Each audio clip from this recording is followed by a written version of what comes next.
do a little gameplay for you so you can see a little bit what I'm talking about. But keep in mind, Overrealm is a very random mechanic. This could be a loot explosion with tons of loot.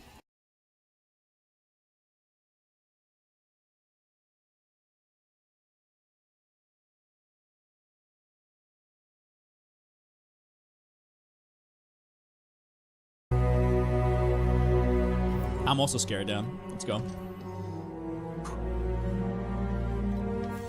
Hi, I'm Jonathan Rogers from Grinding Gear Games. Welcome to GGG Live. Today we're going to show you an exclusive reveal of Path of Exile Mirage, which is coming out 1 week from now on March 6th. Twitch drops are enabled on today's livestream, so you'll be able to claim your Mirage weapon effect by following the instructions below. Now first things first, let's roll the trailer for Path of Exile Mirage. The Jinn. They were bound to serve, but not to suffer. The Afarud assault our lands, trapping my Jinn in an astral plane. Break their chains, rescue them, and you will be granted a wish.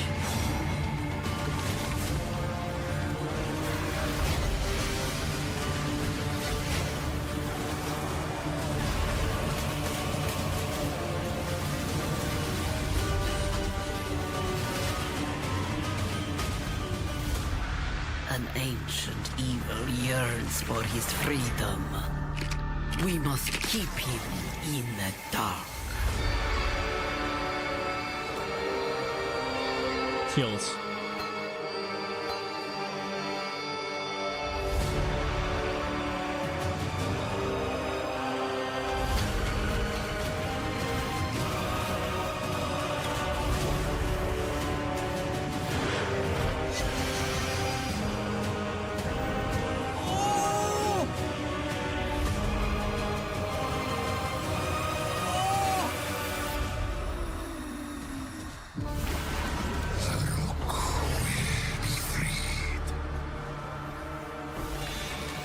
Hidden Ascendancy at the end, like in PoE2. Hidden Ascendancy. You guys saw that, right? You guys saw that.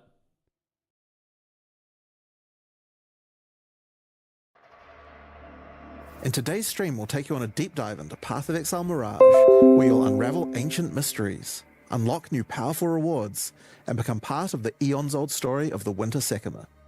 There are also significant in-game changes coming alongside Mirage, including a progression of the in-game storyline, a new in-game Atlas system, and as always, new rewards to match. After that, we want to talk about the slew of new Holy Templar skills and supports, as well as an additional Ascendancy class option added to the Scion, which some of you may find familiar. Next, we'll cover our new supporter packs, and then lastly, have a live Q&A session, where Ziggy D will ask Path of Exile game director Mark, as well as game designer Octavian, your questions from Twitch chat. After the livestream, we'll drop the full patch notes at 11 AM NZT or 2 PM PST. So let's get started. I'll hand things over to Mark to introduce the new league. Hi, I'm Mark Roberts, Game Director on Path of Exile. In Path of Exile Mirage, you'll be taking on the Overrealm, a sect of desert-dwelling necromancers who have lingered in the shadows for centuries. They are outcasts of outcasts, with no home or promised land. Instead, they seek their sovereignty through darker means. The Overrealm have captured the souls of Jinn throughout Rayclast. They are killing them, sapping their energies for purposes unknown. You must fight your way past the Overrealm's necromantic creations to find the captive Jinn. Here, Virashta, an ancient Marikith sorceress, has been doing what she can to protect the Jinn, but she needs your help to free them.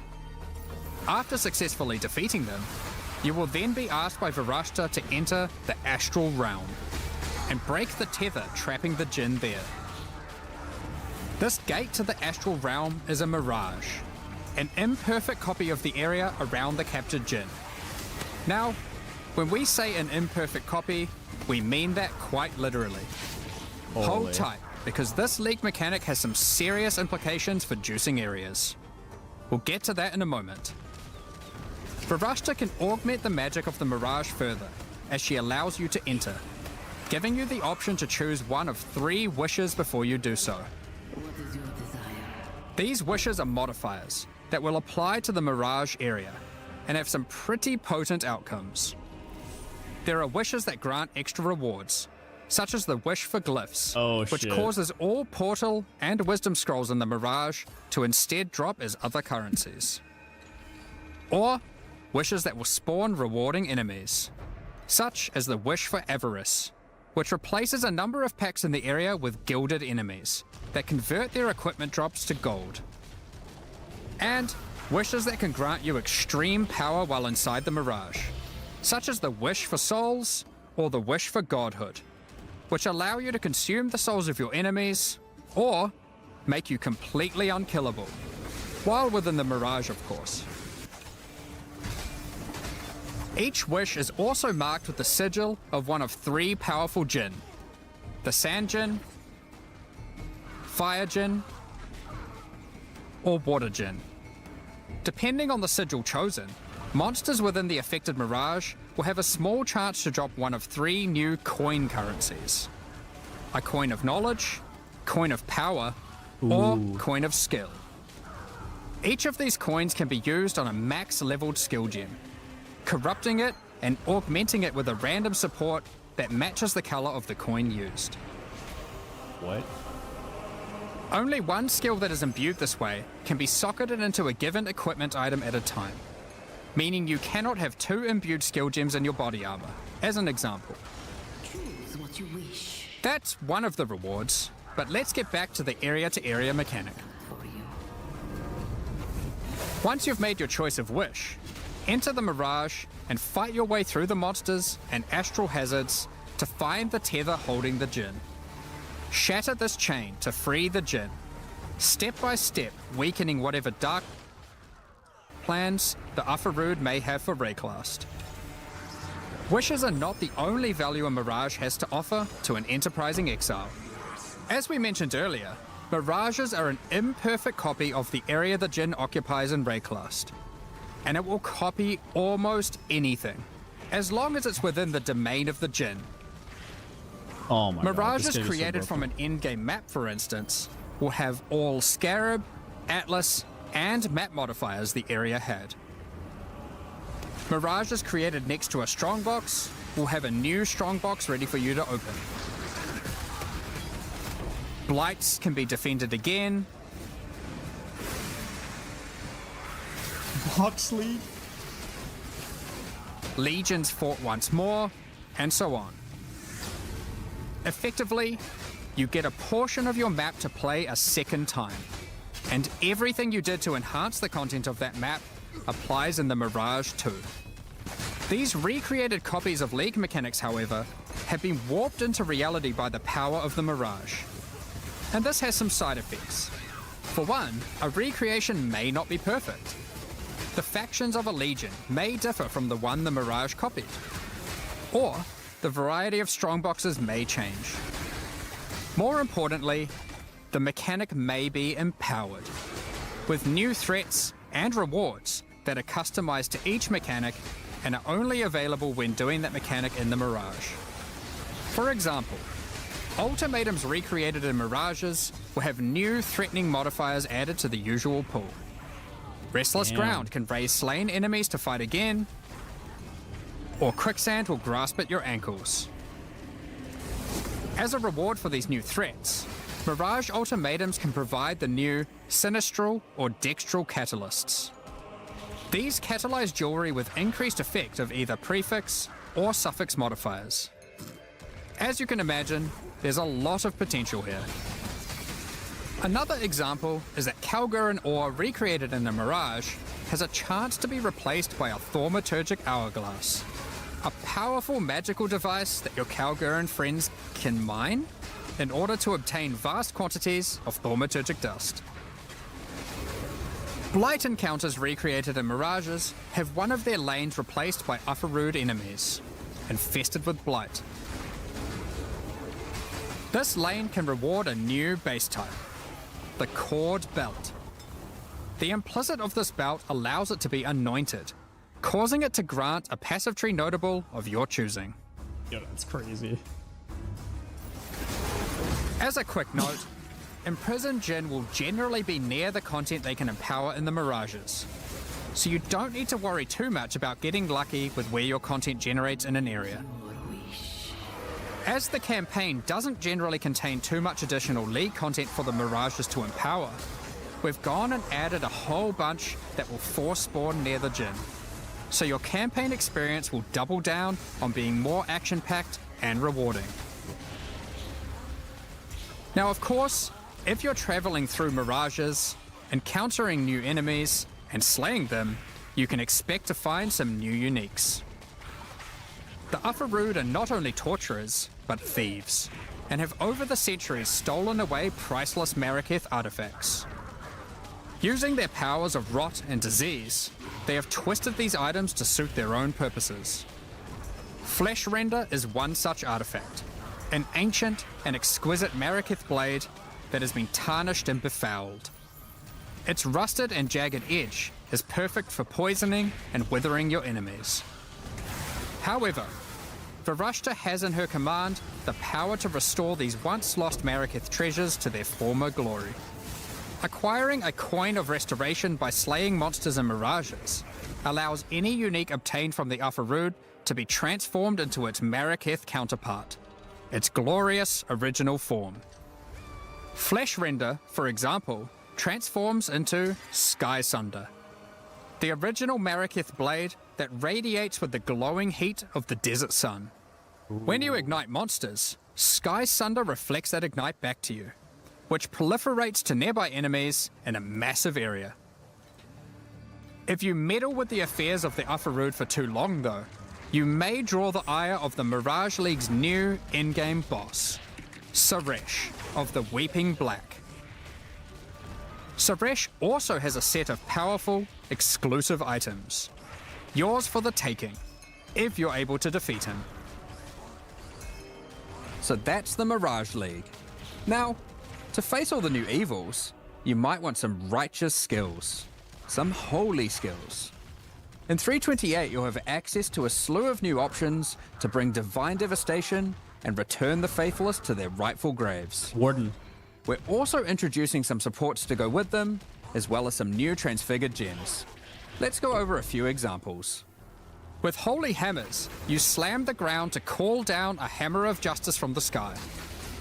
If this hits an enemy, an additional Holy Hammer will cascade forwards, which itself can further cascade, and so forth. Expending a power charge when using the skill will call down an additional 2 hammers, which can also cause cascading slams. The more numerous your foes, the more instruments of holy judgment.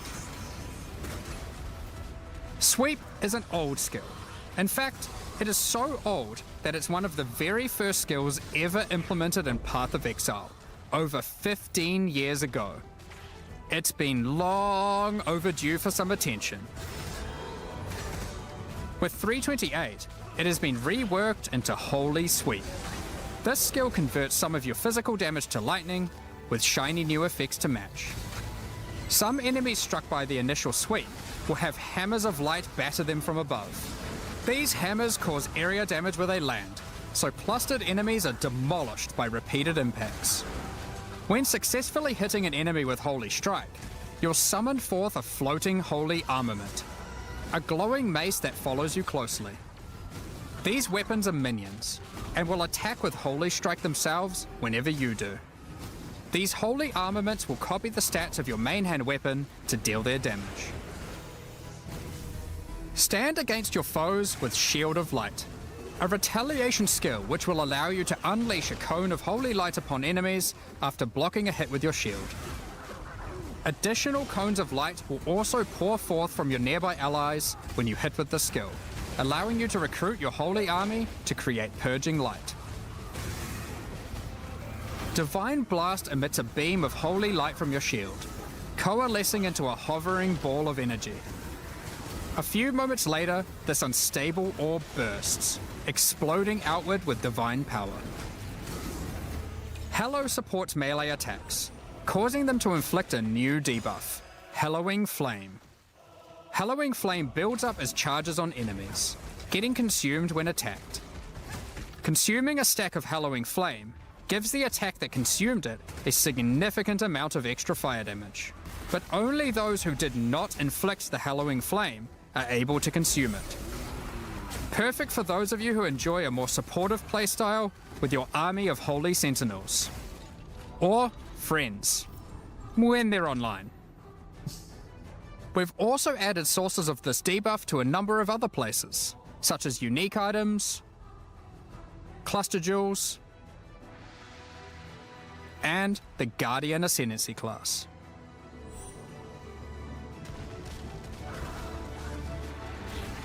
We also have another Guardian. batch of new transfigured gems, with many of these being variants for gems which previously had none.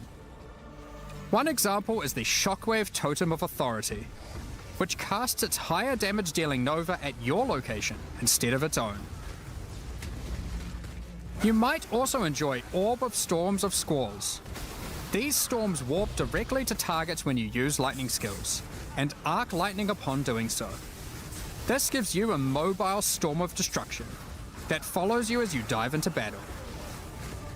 We'll leave the rest of the transfigured skills for you to comb through in the patch notes.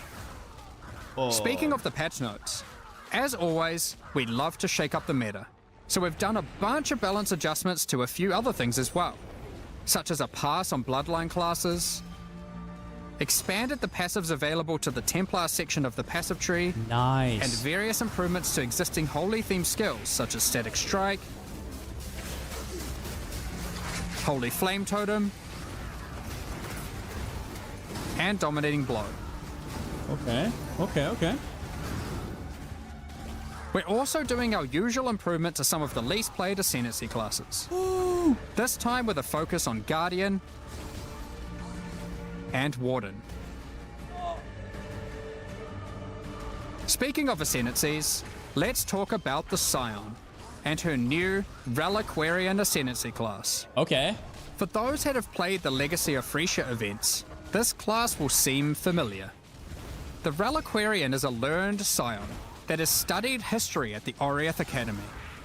She is a part of a secret society of Oriathans, dedicated to collecting and discerning the strange properties of unique items. All of her passive powers come from these unique items, found from throughout Rayclast. After ascending, first select the power of a unique armor. Victario's influence increases the level of all your auras and gives them a much larger area of effect. Or instead, take Kilowava's Bluster, giving you a chance to have extreme elemental resistance against incoming hits. Ooh. Next, pick from a unique weapon power. Widow Hail greatly increases the bonuses gained from your quiver. Or what? Martyr's Teaching, which causes your minions' critical strike chance with attacks to be equal to your main hand weapons. Lastly, pick your Crown Jewel, a unique jewelry power. Astral Projector causes Nova spells to cast from enemies rather than from yourself. Or take Astramentus, simply giving you a huge boost to all your attributes. Due to all the ways you can mix and match unique powers, the Reliquarian has more flexibility in how you build it compared to any other Ascendancy class in the game. Our plan going forward is for the Reliquarian to not be a static Ascendancy class, and between each expansion, the unique powers which are offered will change.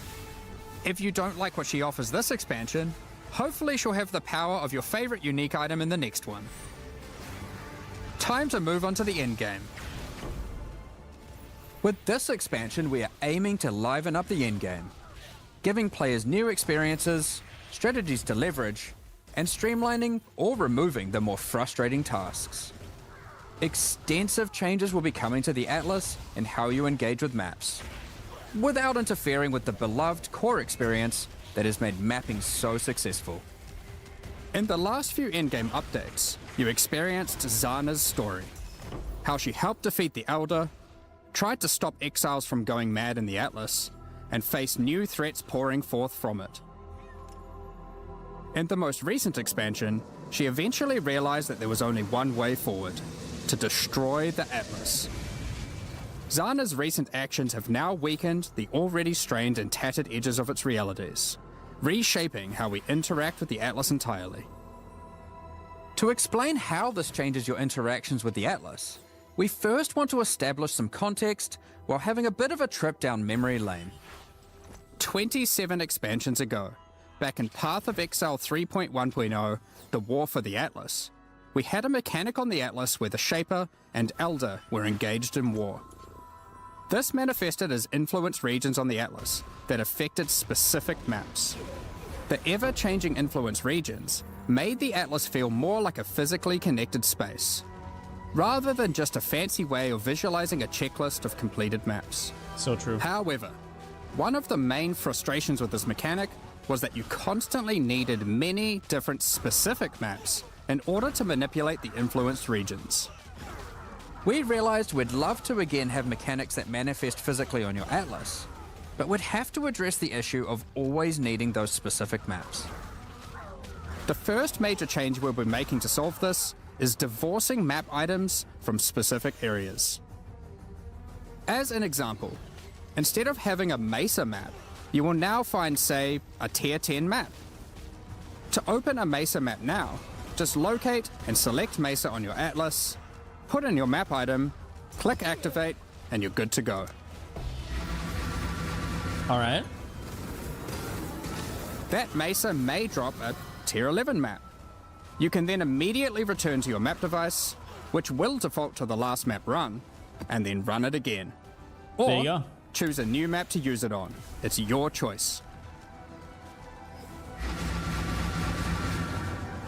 This is one of the many benefits to this change, which is that if you're the type of player who enjoys chaining the same map over and over, or the type of player who prefers to jump around, it is equally easy to do either strategy or even switch between them at a moment's notice.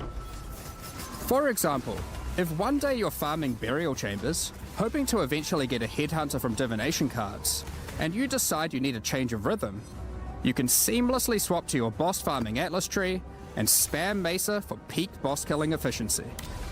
Up until now, this would have required having some Mesa maps stashed, setting all your favorite maps to Mesa, or doing a whole bunch of trading. You'll also notice that the structure of the Atlas has changed. If you haven't played in a while, here's a look at it before and after. You will now begin at the center of the Atlas, with each corner housing one of 4 Voidstone slots. In addition, all content accessed from your map device now exists physically on the Atlas, so you can see everything available in the endgame as you reveal the Fog of War. This also means that all unique maps are now present on the Atlas, including some old favorites that are appearing for the first time. Okay. Don't worry though, you don't need to complete Hall of Grandmasters every league. You now gain 1 Atlas skill point per unique map completed, up to a maximum of 10. Given there are around 20 unique maps, you only need to complete the half you want, if you can get your hands on them. Note, you aren't losing any Atlas skill points. These have been moved to new places, and actually, you can get more than before. Due to Zana's actions, Egan now has a new goal and is determined to stop Zana's destruction by making use of a mysterious new discovery: arcane astrolabes. Zana is currently traversing the threads that weave the Atlas together, severing them. With these new astrolabes, Egan is able to trace her movement, but using them causes dangerous side effects. When you use an astrolabe on a map on the Atlas, a shaped region will manifest itself in that quadrant, affecting many of the maps within it. There are many different kinds of Sextons. astrolabes, and they apply different types of shaped regions. For example, an abyssal region, which causes all the maps to have an additional abyss. Or a blighted region, which adds a blight encounter. Completing the content added by the astrolabe will remove the shaped region's influence from that map. Upon doing so, every other map remaining in the shaped region will gain an additional modifier. This means as you progress through the shaped region, maps you run will become more and more intense, What? with the relevant mechanic getting more and more juiced. Finally, at the end of the region of maps, once you have successfully rid the Atlas of the shaped region, Egan will take you to one of 4 memory vaults, where there are powerful rewards to be had. He cares only for the knowledge hidden within that vault, so any items are yours for the taking. Each vault is associated with a specific quadrant on the Atlas, so you're able to target a certain vault if you're wanting to try get a specific type of reward. One such vault is the Archon's Vault, where you'll be rewarded with powerful unique items. Or the Zealot's Vault, to acquire valuable currency items. This new shaped region system is one that promotes running many different maps. But for players that want to engage with this new system while still wanting to run the same map over and over again, the synthesized stability keystone on the Atlas tree enables exactly that. With all the new endgame changes, we thought it would be also good to mention some handy tips and tricks for quickly navigating the new Atlas. What is this? When using the map device, the Atlas Skill. defaults to your previously run map. So running the same map over and over is as few clicks as possible. You can right-click unique maps or map fragments in your inventory to automatically open your Atlas to that location with the map already Nice. placed and ready to run. When you select a special area that requires multiple items, such as to fight at Zeri or open the Domain of Timeless Conflict, if you have the fragments to access that in your inventory, it will automatically add them to the map device, in the right spot. That's the core of the new endgame. But there's a lot more endgame changes coming in 3.28. Let's blast through them. Over the last few expansions, we've been working on streamlining the mapping experience. And we wanted to continue to minimize busy work so you can spend more time doing what you love, killing monsters and getting loot. To that end, we've made a number of changes. We won't get into too much detail, but here's a quick summary of what you can expect to have received adjustment. We've removed cartographer's chisels and map device crafts entirely. The loss of content and loot here has been compensated for in other places. Okay. Voidstones now grant special global bonuses while socketed on your Atlas, including adding the new Originator Voidstone, which enables specific Atlas bosses to drop exceptional supports. We'll elaborate more on that in the next section. Dude, what is this? T17 maps as you know it have effectively been removed. Oh! The bosses have been kept around, and they better fulfill their original purpose of being a gateway to target farm uber pinnacle bosses. The most annoying modifiers on Originator maps have been removed or replaced. No more getting turned into a slug for simply using skills. And no more will you be incapable of dealing damage periodically. Oh! Petal skills in Originator maps have been removed. However, some of their effects are now available from the altars and memory threads. Memory tears, instead of adding a memory thread to your Atlas, will now drop an itemized version of that thread, allowing you to save it for later or trade it at your leisure. We've added new scarabs, such as this Expedition Scarab of Infusion, which can generate some truly tempting logbooks. And for those of you looking to take on the ultimate one-on-one fight, the Anarchy Scarab of the Exceptional will place a true antagonist-level rogue exile threat in your map. Empowered by every type of Wildwood Wisp, possessed by a tormented spirit, augmented with rare monster modifiers, and affected by a shrine, this exile is not to be trifled with. Ooh. Alongside that, we've also changed some, such as the Beyond Scarab of Resurgence, which now causes all 3 Beyond bosses to appear when a Beyond boss would spawn in your map. On top of that, we've made improvements to a number of weak Atlas Tree passives, such as Pillage and Plunder, which now grants a chance for items dropped by Syndicate members to have a Fractured Veiled mod. Check out the new The Paths Not Taken keystone, which means your maps on average will drop twice as many divination cards. But which ones can drop will be a mystery.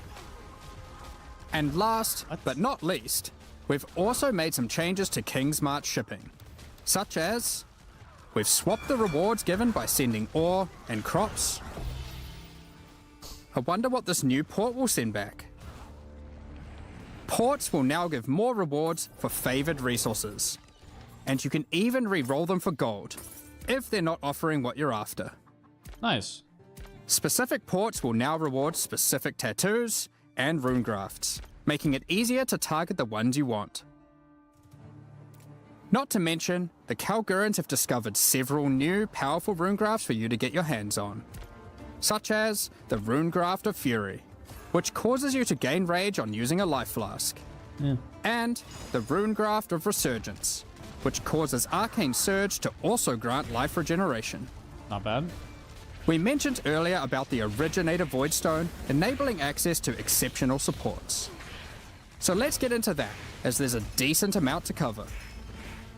After defeating the incarnations of Fear, Neglect, and Dread, you will obtain the Originator Voidstone. As mentioned earlier, this Voidstone allows new, exceptional support gems to drop from many bosses across the Atlas. These new supports are an improvement over the old Awakened support system, which is being phased out. Awakened supports have long been a capstone investment for a character, but there's existed a gulf between the more interesting ones, such as Awakened Spell Cascade, which has some additional transformative effect, as opposed to some of the simpler Awakened supports, which just have slightly higher numerical values. Exceptional supports will all be transformative, serving as an additional late-game tool to customize your build around, and extending character customization and creation even later into a build's life. One of the goals here is to provide interesting build choices even at later levels and deep into the endgame. However, we are certainly not aiming to reduce top-end player power with these changes. Exceptional supports will still be super strong. If used well, they will catapult your character even further than before. So, how many are there, and what exactly do they do? There are over 40 new exceptional supports to discover, adding additional enticing drops to bosses that may otherwise have felt not as worthwhile to run, giving players extra reason to take on those challenges. For instance, from the King in the Mists, we have the Hex Toad support. This support creates areas of swampy cursed ground, which spawns toads that bounce towards enemies and then explode, dealing chaos damage. From the Uber Elder, we have the Void Storm support, which causes your raining attacks to create celestial storms of energy that grow over time, detonating as you approach for massive damage. Defeating the incarnation of Neglect may win you the Frost Mage support. Similar to the existing Archmage support, you are rewarded for stacking mana to enhance your spells with extraordinary cold damage. We'll tease some more of these before launch, but there will be many, many more for you to discover. Keepers of the Flame is coming back. However, we do know that many players have issues with the walls in Hive encounters. In order to address these concerns, we'll be making a number of changes. One of the biggest problems is that walls would block your projectiles, meaning that when a hive randomly spawned in your map, it would make it harder to clear. In order to prevent that, walls and hive encounters will now be destroyed by any damage. Okay. But we also wanted to make sure we reduce the visual clutter they cause. Hives and their walls are now smaller. To allow players to engage with hive encounters quicker when they do want to help Aelith, we've added a new Atlas passive which drastically increases the detonation area of unstable burrows, causing them to reliably chain react and destroy the majority of remaining walls. For those who don't want to deal with the walls at all, there's now a pair of keystones that allow you to block hive encounters or unstable breaches, if you want. There you go. Done. Yep. Now that this is a core league, we don't want you to have to grow your Genesis tree from scratch on every league start. So now, each womb gift slot is already usable by default, and access to the Monastery of the Keepers will be gained by finding Aelith starting in Act 6 Mudflats. Now with Atlas Tree and Scarab support, you can have multiple unstable breach encounters active in a single area for maximum ruckus. What is this support? Speaking of Atlas Tree and Scarab support, we've added plenty. Here are a few examples. The Massing Forces Atlas notable grants a chance to have additional unstable breaches in your maps.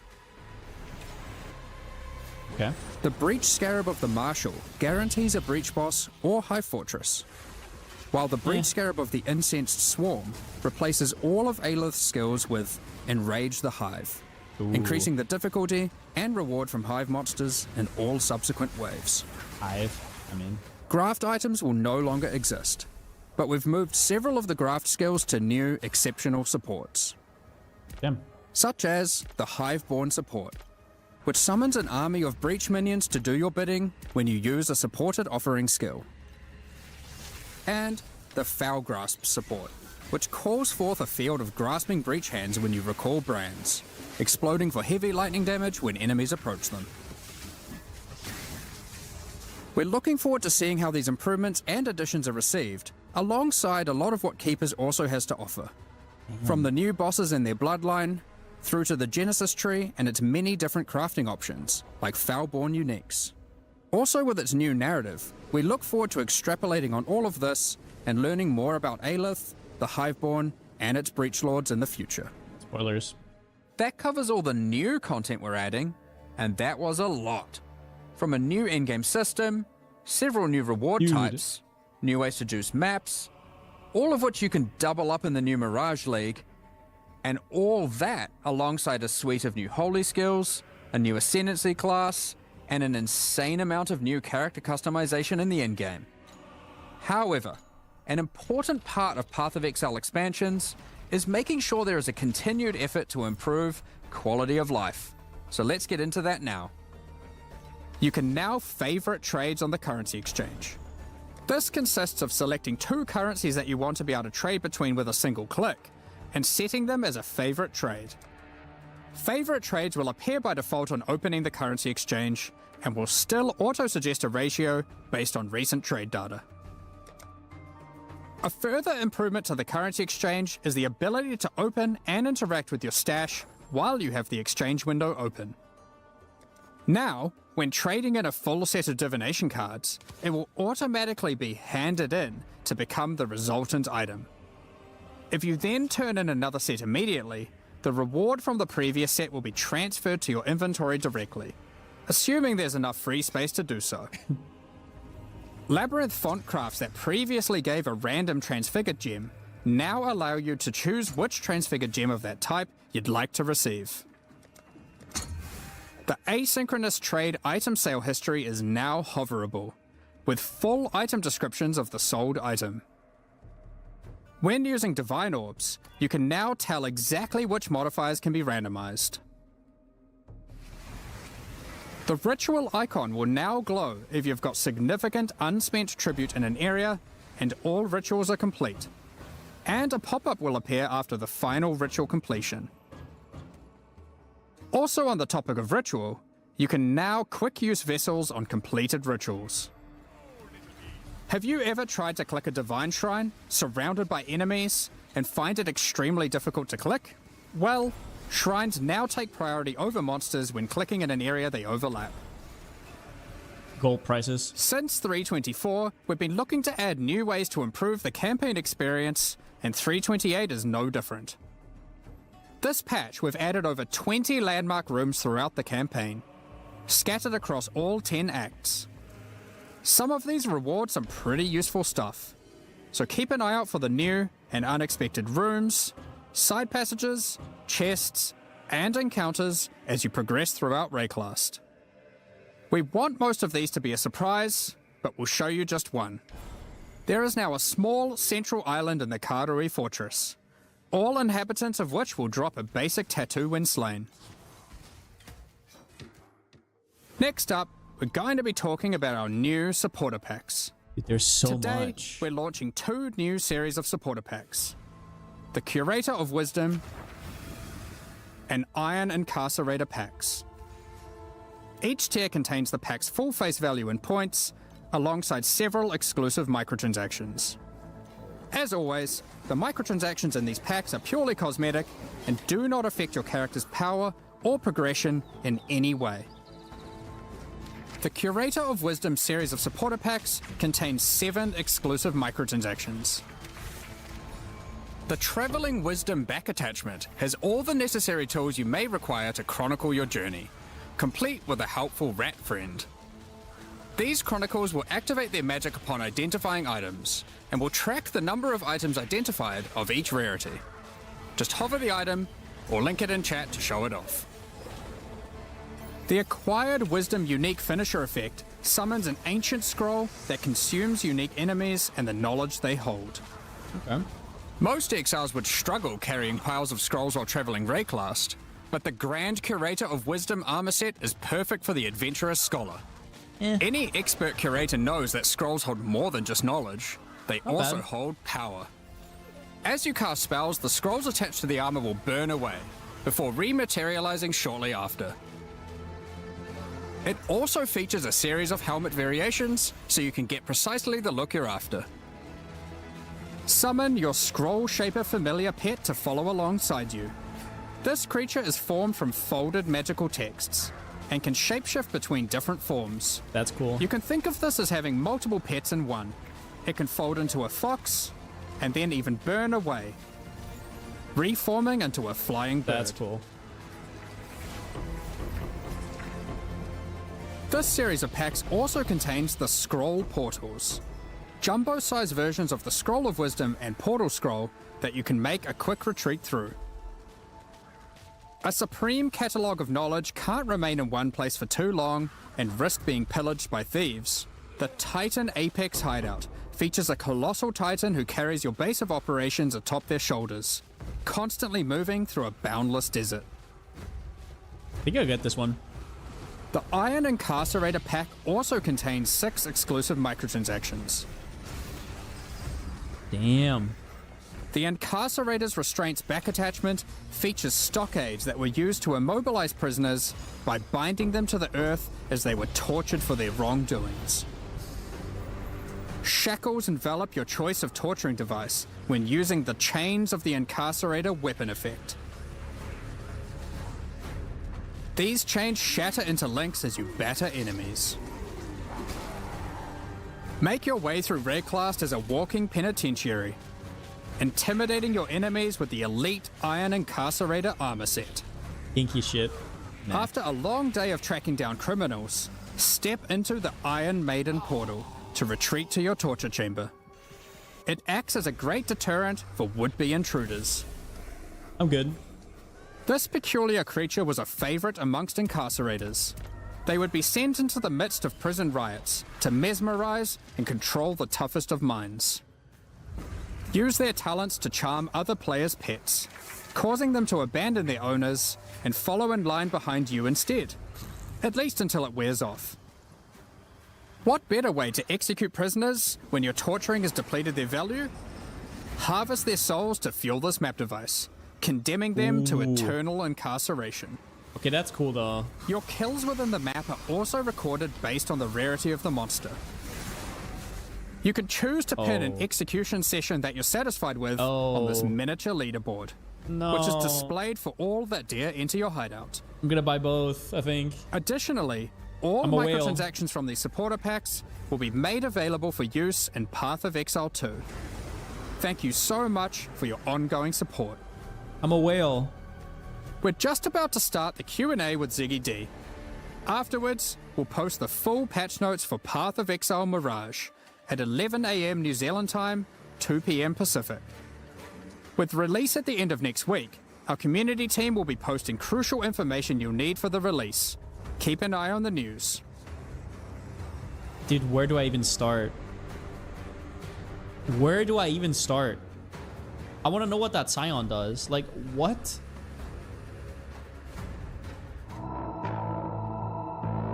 Where do I even start?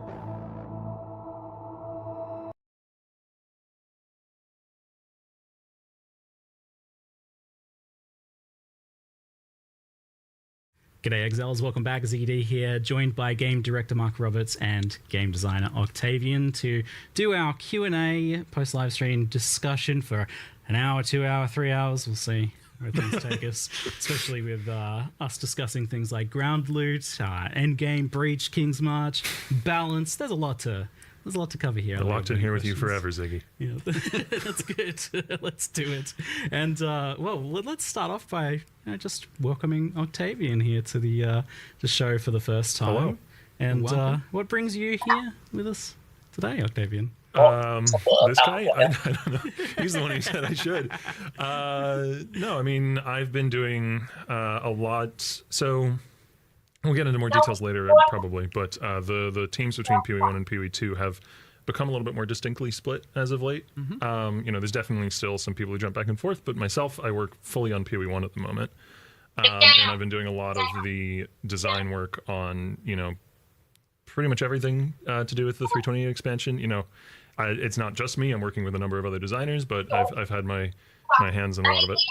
Yeah, I mean, it represents Path of Exile 1, like getting the team and resources that it needs to like continue its development and like put out some spicy expansions every 4 months or something you're trying to do now. So it's a pretty exciting thing for PoE1 fans. I mean, it's a lot to take on for sure. Like, and there's been some growing pains. We had our whole like team was split and merged team, and now we're kind of splitting again, and we're kind of going all over the place. But honestly, what allowed us to do the split this time is Octavian and Andrew, who's not here, but hopefully maybe next time or in the future, we're thinking might get a bit too cozy on this couch. We need a longer couch. You know, we'll figure that out. But yeah, with Octavian here, you know, stepping up and seizing control and having that like X factor design, which is something that I would say Jonathan and I have, and you know, pretty much before I was going back and forth on the game so aggressively, and I was just like, holy, there's so much context switching going on. I didn't feel like I was giving enough time to each product, you know, because I was so spread too thin, as they say, and all this. And so all of a sudden, yeah, with Octavian's, you know, just like, let me do it. And so here's where we are. And it's this real awesome story where now, you know, Path of Exile 1, obviously, you know, you started by Chris, you got Jonathan, you got Eric, and obviously they started the project, they started grinding gear, and they had this, you know, obviously they hadn't played the game before because the game was new, right? And so they're developing it and, you know, release it and all this, and now you've got this thing where it's, you know, where Jonathan's obviously still in the picture, but you got this thing where it's kind of like me with Octavian and Andrew, all three of us coming into the company as players through QA, now getting to this point. And so, like, I mean, a lot of what Octavian's getting is the story I got, and obviously I'm all for that because I got lucky and I'm happy about it and I love my job, and so I'm seeing this happen again. It's exciting, and yeah, it's just, it's bloody cool. While also makes things easier for me, you know. I'm like way less stressed about it. I'm way less spread too thin. I get to actually focus on the quality and what we're doing, and I mean, it's just an all-round win. And yeah, first time Octavian here doing these. You'll see a lot more of him, I'm sure, unless something goes catastrophically wrong today. Sure. I'm confident. I'm confident in the content and the expansion. No, it's real good. It's awesome. Yeah, like for sure. Like for if you're looking at a how did I do for my first time kind of thing, like I don't think it could have gone any better, to be honest. You know, and good. It's good, and obviously keen to talk about it and keen to answer all the questions, and yeah, you know, I'm sure hopefully you are too. Yeah. Yeah, Octavian's been super humble and stuff from what I've been talking to him. Like, yeah, What? you're doing a good You're job. now This is good content. No, it's a These big are good deal. It's a changes. big deal. It's huge. And yeah, killing tier Vừa mới gọi 17s cho with champion con for nhớ quá. players everywhere, mate. Good stuff. But yeah, I love that you guys have had that Thì like, same vợ con phải đang journey ở as quê well, anh. like, and Em mua trước. Andrew too as well, right? Like it's players become QA, become game, like designers become like producers and leads on. Ba kêu Path of Exile 1 ở project now. quê It's like the 10 game ngày is in the nữa hands chơi of the cho players, sướng. right? Like Yeah, kind Ngoài of. đám mắt mẹ thoải I mái. mean, I still, you know, play every Kệ sau Tết chơi expansion cho sướng for, thì you vô know, làm not as sao. much time as I did when I streamed the game for a living. When it was my job to play it for 8 to 10 hours a day, but I still probably put in an unhealthy amount of time. You know, I work on the game for 8 hours and then I go home and play the game for like 4, and then I maybe eat something and then go to bed. Không có game yeah, gì chơi it's- ta.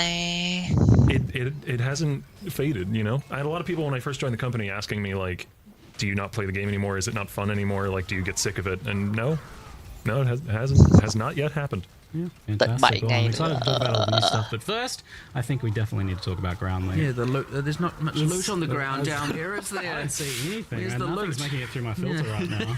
This floor is empty.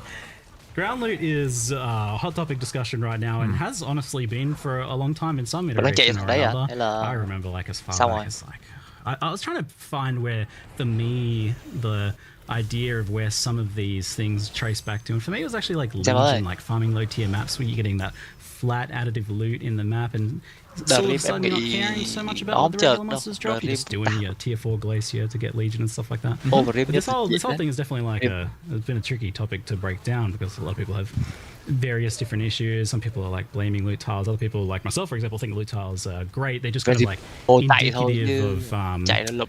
the difference between Rim what is thì nó dropping lại không from dành cho mấy thằng mới regular mới. monsters in a map and what is being given Đau đầu through bỏ mẹ what rồi. we'll refer to as loot tiles, but is generally like flat additive systems, something that adds something, a known quantity, something that's Đau going to đầu be, còn thấy you xui. know what you're going to be getting to some extent. And, I don't necessarily think, I think those are a great mechanic for various Cho nó reasons. chơi cu but be gió chơi tài they xỉu ra. don't necessarily scale with difficulty in the same way as regular content can. They don't have as much of that element of surprise. And I think trying to like really figure out where a lot of this comes down to, like what's the actual issue if you like kind of peek through the curtains a bit. I think it's just that people are doing Thích đỏ đen getting nhưng their mà loot in mẹ ways that xui feel quá. like it isn't earned. Like it's too disconnected from the gameplay, right? Lúc Like ăn thì mẹ you've có either red got đâu. like non-combat drops being really good, things like shipments and the auto mappers, or loot tiles, which have that kind of like preordained feelings that's not as directly correlated with the content you're doing. So I'm just curious, kind of like how you guys are feeling about or tracking with that. Just Tức là discussion nói in xong overall đều sense đều before we đều dive không into sao some nào. of the specifics. You know, there's a couple. Obviously, look, item drops are complicated. Ta chỉ- This model ta is chỉ dùng hôm nay complicated. The thôi, system is anh nghe nhầm. complicated, but and it's easy to get lost in the weeds and all that. But honestly, Ta dừng hôm nay I'll thôi, just- ngày mai ta chưa biết. let me simplify it down. Yes, if people don't think it's good enough, it's not good enough. So we'll fix it, right? And now, obviously, these things can take time, but I mean, we'll immediately just to get right in there because I know what people actually want to know is what are you doing about it. So let's get to that straight What are you away, doing which about is at least for now. Given that we have, a week till release. But that being said, we can always make loot better mid-league, right? And that's never a problem. That's never a problem. It's taking away this problem. But yeah, look, as I said, if you say it's not good enough, it's not good enough. That's how it is. That's just the nature. If the players, and I mean the audience at whole, is like it sucks, then it Nó sucks, right? nó xấu. So we'll make Nó it better. một cái xấu So to Overrealm start là. with, what we're going to be doing instead of there might be some terminology here I need to make sure I acknowledge people don't understand. We will effectively be doubling all the currency. And this is Is from number like, one stuff that's dropping outside from of- core drops as we core call drops, it. Yeah, yeah. yeah. Not windows, not Ủa đi bay à? tile loot, Loot tile, whatever yeah, all the loot terminology tiles. is. Obviously, that will then, Đục. by consequence, diminish the rewards from Ủa, mua đi- window loot mua and đi chừng tile chạy hả? loot. Yes, that is intentional. Just Cái này là mèo à? economically speaking, you mean like Yes, by correct. comparison. As in just proportionately, one goes up, the other is now less value proportionally. Yeah, in just their because cost. of like the- inflation and whatnot. Đây What là else are we mắc doing? hả? Sao? We're going to do a bit of a pass on like Ủa, thì memory cái con strands was kia an đâu? attempt to try and get equipment. So that's the currency. The equipment. Ý là Memory không, ý strands là was an cái con attempt hôm to bữa anh get mới cày con equipment đồ drop xa to be nó lại more nghĩ là impactful. không có chơi nữa. When you identify, I would say that system didn't. It has its purposes, but it didn't land as Yeah. good as we wanted. So we're just reassessing that since we're Con đồ also xa making xong chưa? changes to the in-game around originator maps and all that. Look, they're going to be better. There'll be generally more strands. They'll have higher impact. So identified items via that means will just be better. We're also trying. We're going to see if we can do it in time to make thấy sure rớt gì that ta? it also doesn't Yeah. just pick bad base types. Oh, yeah, that's already been done. There you go. Nice. Sweet. Well, we did a lot of this yesterday. So base type biasing. It has a Mm-hmm. yes, so it still can technically, if you get rather unlucky, pick a lower tier base type, but it's heavily biased towards picking higher tier base types to put the memory strands on. Okay, that's cool. I remember like a long time ago, it was Mặc cầu vồng like quá. that was avoided specifically. It was like, oh, some people might want like a groove bow or something instead. Cái kia là đỏ mà. Sure. I think at this Hay là point, cam. Whatever. yeah, whatever. Deal with it. Rồi. I guess. Lại còn được có 2 vòng. Greater good is often the way I to look think at that. that's- And then look, we're doing some other things. We're going to have ancient orbs, fracturing orbs added to the core drop pools, you know, which should help a little bit for that more kind of mid to higher tier currency. Yeah, those are the... Ooh, yeah. We're doing anything else? So we're doing a little bit of a rebalancing of currency proportions. Like, okay, when I say double currency, by the way, I immediately, obviously, forgot to mention the important thing. We're not doubling transmutes and orgs. We're doubling the things that matter. True. We're doubling the more important currency. We're not like, you're not just going to get twice as many of the trash. You know, obviously, by end game, you don't need the thousands of them that exist already. So, yeah, look, that's the immediate step that we're taking. It's always going to be an ongoing discussion. There's always going to be ebbs and flow to this, always, right? There will be a thing where maybe ground loot is saved, and then a year later we'll be having the exact same discussion with a slightly different twist, and that's fine. That's just how it works. You might even find 6 months from now or something where people are like, bunch of these leagues aren't worth doing because the window loot happens to suck from them or something, you know? These are just how these things go. It's a constant back and forth. It's a constant conversation, and you know, the important thing is, it's just like, there's a problem, fix the problem. You know, don't freaking. And the thing is about it, and because item drops is so complicated, what you do find, and you find it internally, you get lost in these just crazy philosophical conversations for like hours and hours and hours and hours of talking about why and what did we do in the past that did X, Y, and Z, and it is important to discuss those. But sometimes it's also important to just bulldoze through and just start making changes and start fixing the problem. Now, especially with a week till deployment, like, we don't want to sally or have all the content to be ultimately, you know, less appreciated because of the fact that, you know, the ground drops suck, which, as I said, I agree. So yeah, we're doing what we can now. We'll hopefully do more later, if that's what's needed. So yeah, just keep telling us about it, you know what I mean? But for now, we're going to be doing a bunch of changes because we can this week. We can test them this week. We can make sure that we're happy with them this week. And if we do anything else, we'll let you know. And then, yeah, we'll just keep going. And we obviously got changes to King's March, which is obviously window loot. You've got changes to... I mean, the new league, I would say, is one that more favors generally things that aren't in Windows. You know, and so yeah, we'll see. I don't know. Hopefully that's a good start, and we'll see where it ends up, I guess. Octavian, you were mentioning to me this idea that, like, oh, you know, there's like a lot of white trash items that are dropping, and something about like that kind of effectively becoming currency was kind of the idea there. Sort of, in a way. So, like, when Mark says doubling the currency that drops, we're not like there's a total amount of weighting in the drop pool, if that makes sense, and we're not adding more weighting to that drop pool. Instead, we are subtracting it from places like, you know, normal basic equipment that every single person is hiding on their loot filter. That's now going. That weighting is now going instead towards currency items, and like Mark said, specifically towards currency items that aren't like transmutes. There's technically not more items on the floor. It's just more of the garbage has turned into ideally now mid and higher tier currency. Yeah, so like once upon a time we had this like massive historic quantity rarity buff removal thing that occurred, and some of the numbers on that were like crazy. It was like, oh, this has 1600% increased quantity. So for the skeptics out there, like my father when I was young, who would say, I'm doubling your pay this week. Well, nothing's nothing. Do you think like doubling the currency is something that has like a pretty appreciable impact on like a map to map basis, when like a lot of the time you are kind of just walking out with a couple fragments and a scarab? I mean, double is definitely still double. It's a pretty big deal, you know. There's like a difference between like economic changes. It's definitely things. That I agree. It's definitely different to a like 6% glacial hammer buff or whatever's happened historically.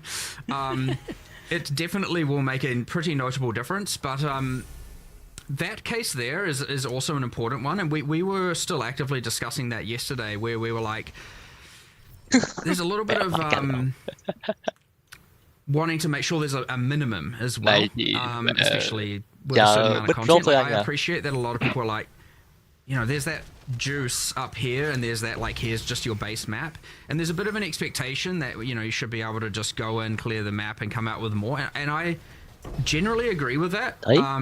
I would say that, you know, the base map is kind of bad right now with respect to some of that, and so, but again, this is that thing where we've got these things we can do now and quite quickly because we understand the ramifications of them way more. Then there's still all these other conversations we need to have about more like that and how we can achieve that. You know, there's things about how can we we've always wanted the idea that the quality of equipment is dropping better, but there's less of it. How can we achieve that? And like, it's quite complicated and quite difficult to do, and it has like all these ramifications down the line, and it just goes and goes and again. So right now, focus on what we're doing, but we will 100% be looking at things like the minimums, the base mapping experience versus the giga juiced. Because the other thing we need to make sure we don't do is you know, often what you can do is you can add something that is more for your average player doing your average regular map, and then that once multiplied by every single league thing ends up being just more and more for the top end, and then it's a bit of a rich get richer situation, and you didn't end up necessarily even benefiting that person. You in fact made them now feel worse from an economic standpoint. So like, yeah, you have that thing where you need to give something there but take away from something here, and that can be dangerous because you might, you know, overcook the nerf, you might overcook the buff, you might undercook on either, you know. It's scary for sure. So yeah, I mean, even yesterday, I mean, to be fair, yesterday I was the one proposing the craziness. I was like, whatever, it's fine, let's just do it. Everyone's like, whoa, calm down. I was like, all right, fair enough, I'm calm. We'll do the safe stuff that we know that's high impact and going to help people now more than anything, and then we'll keep looking at this stuff. So I would expect more changes. Again, I would, depending on what they are, mid-league. Again, I don't like nerfing strategies mid-league. Like, that's a last resort. So yeah, if all of a sudden it's like buff and nerf, and if we can be 100% certain it hasn't like screwed over a bunch of people's current economic wealth, that's good. But look, if it isn't solved, then 329 will have more. So just make sure you keep letting us know, right? Like, that's the important thing. Like, often what happens is like a topic can come up and then be lost because other stuff moves on or whatever. Like, it's really important that, and it's obviously a responsibility on our end to make sure we go, okay, this is still a problem. It's not like just because we can check in each Q&A on this one. So yeah, sure. It's like a good ongoing one to for sure. review. I think it'd be good if you can get like, you know, for the up and go players, like to a situation where they can get two chaos to rub together. But I think like an interesting situation is that you can kind of stack all of this juicing stuff into juicing the normal content of a map, the monsters, and you can't really like scale it, or the scaling has not really any impact on that. It's like something to do with like, it might literally be like double nothing situation where you're like, oh, well, through all these scarabs and all this stuff, I've juiced these monsters up 1800%, but they ultimately still aren't able to drop anything at that point. So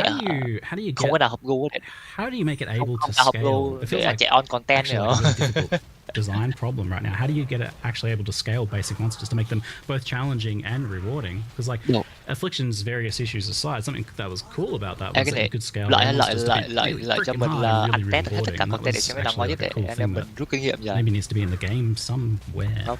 And maybe that you see a lot of this thing with the difficulty scaling, where you get that exact argument where people are like, I want a way to be able to scale monsters, but then you also have the audience who are like, I want things to be rewarding without needing those scaling mechanisms. Gotta have a bit of both. You do need a bit of both. It's never going to be perfect. You're always in a kind of grey area, and that's where I talk about the ebbs and flows of just things coming and going, and ultimately it's what feels right to as many people as possible.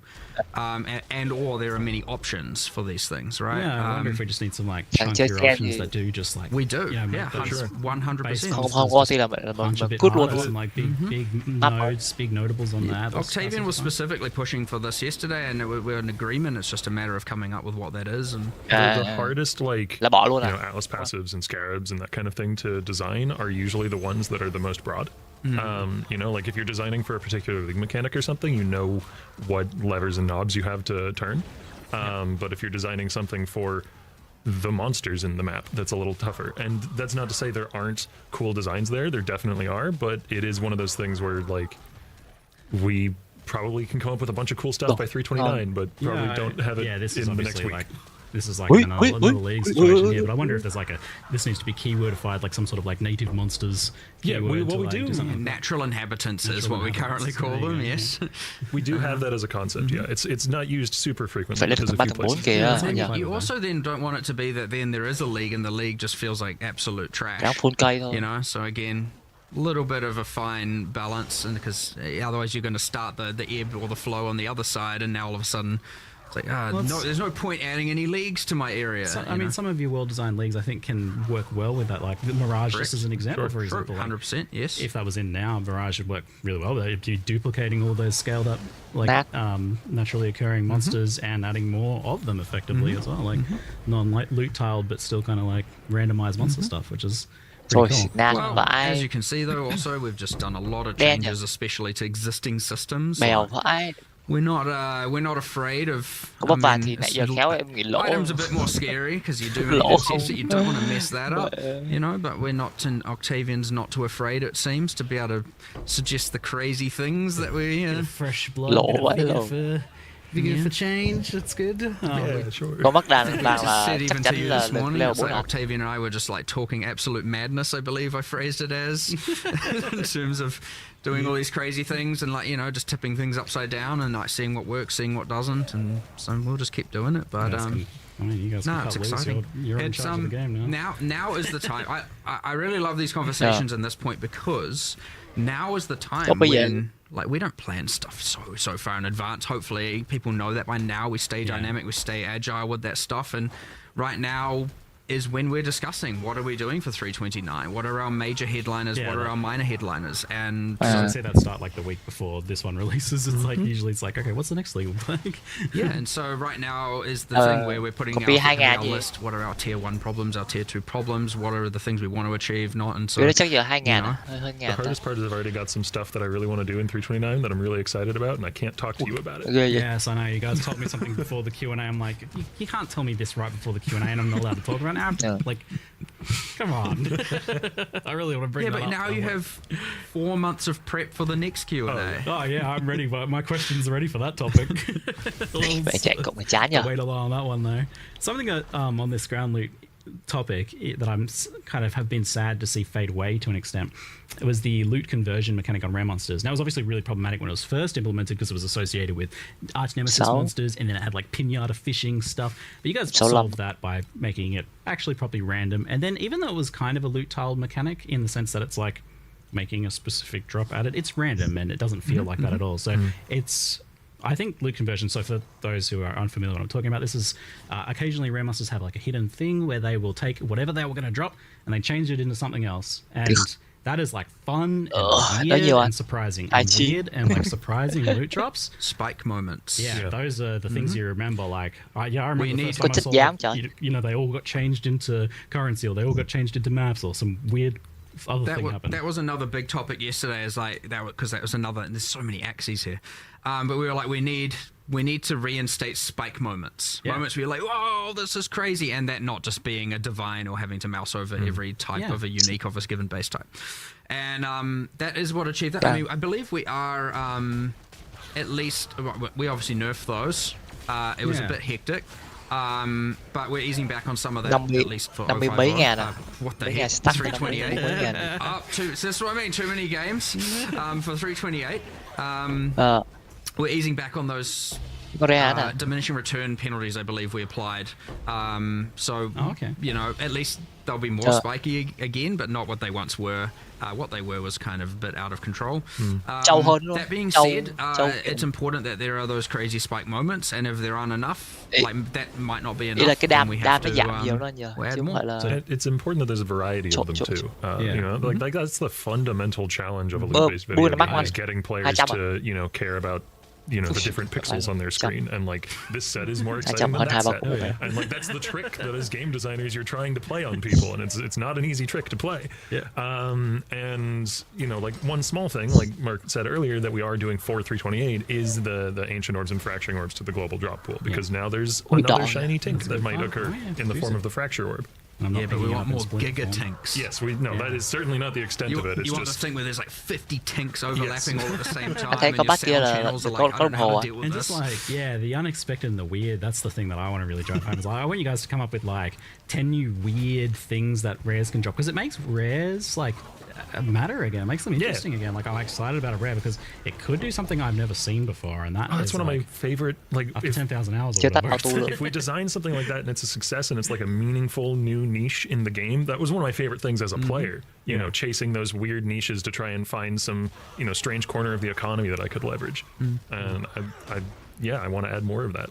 Great, yeah. We will. It's on the mind for sure. Hopefully by 329 we've got a good set of that. So potentially some more loot conversion, yeah, kind of explosions and stuff. There's kind of things in the meanwhile. You also then, when doing that, don't want to then just make the map boss feel valueless and all that stuff. So it's a little bit more to make sure we get right. Because map bosses could be a good place for that sort of thing, honestly, like the weird drops like that. In theory, you do it on both. Yeah. Could be distinct pools on each. Who knows? But then you don't want to create an environment where the map boss is only so rewarding that you just run, kill the map boss, and repeat. Or maybe you do. I don't know. Who knows? Just making everything good. That's the goal. It's all good. We'll get there 100%. I have no lack of confidence in that factor, for sure. So you touched on King's March. So there's King's March is like a big kind of grouping of the same issue there, where it's like the gambling, the shipments, and the mappers, and those giving some of the most rewarding loot right now. It's just not from combat gameplay ultimately. And this was something I was going to bring up later, but I'll bring it up here now. It makes sense that I think I like King's March. A lot of people like the King's March shipments and stuff like that, but I think over time it's definitely started to feel more and more like what I was initially concerned about, which is that it'd be like daily quests, mandatory chores, exactly. Yeah, busy work sort of stuff.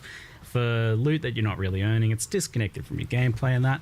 I was surprised to think about the crop and ore change. It's a pretty subtle thing, but it actually seems like that might be kind of impactful. Do you think that's going to make a big difference? Mấy con re thì mới đứt rồi chứ mấy con normal because you have to now engage with the league and be invested in the league in order to now get the printed currency. Yes.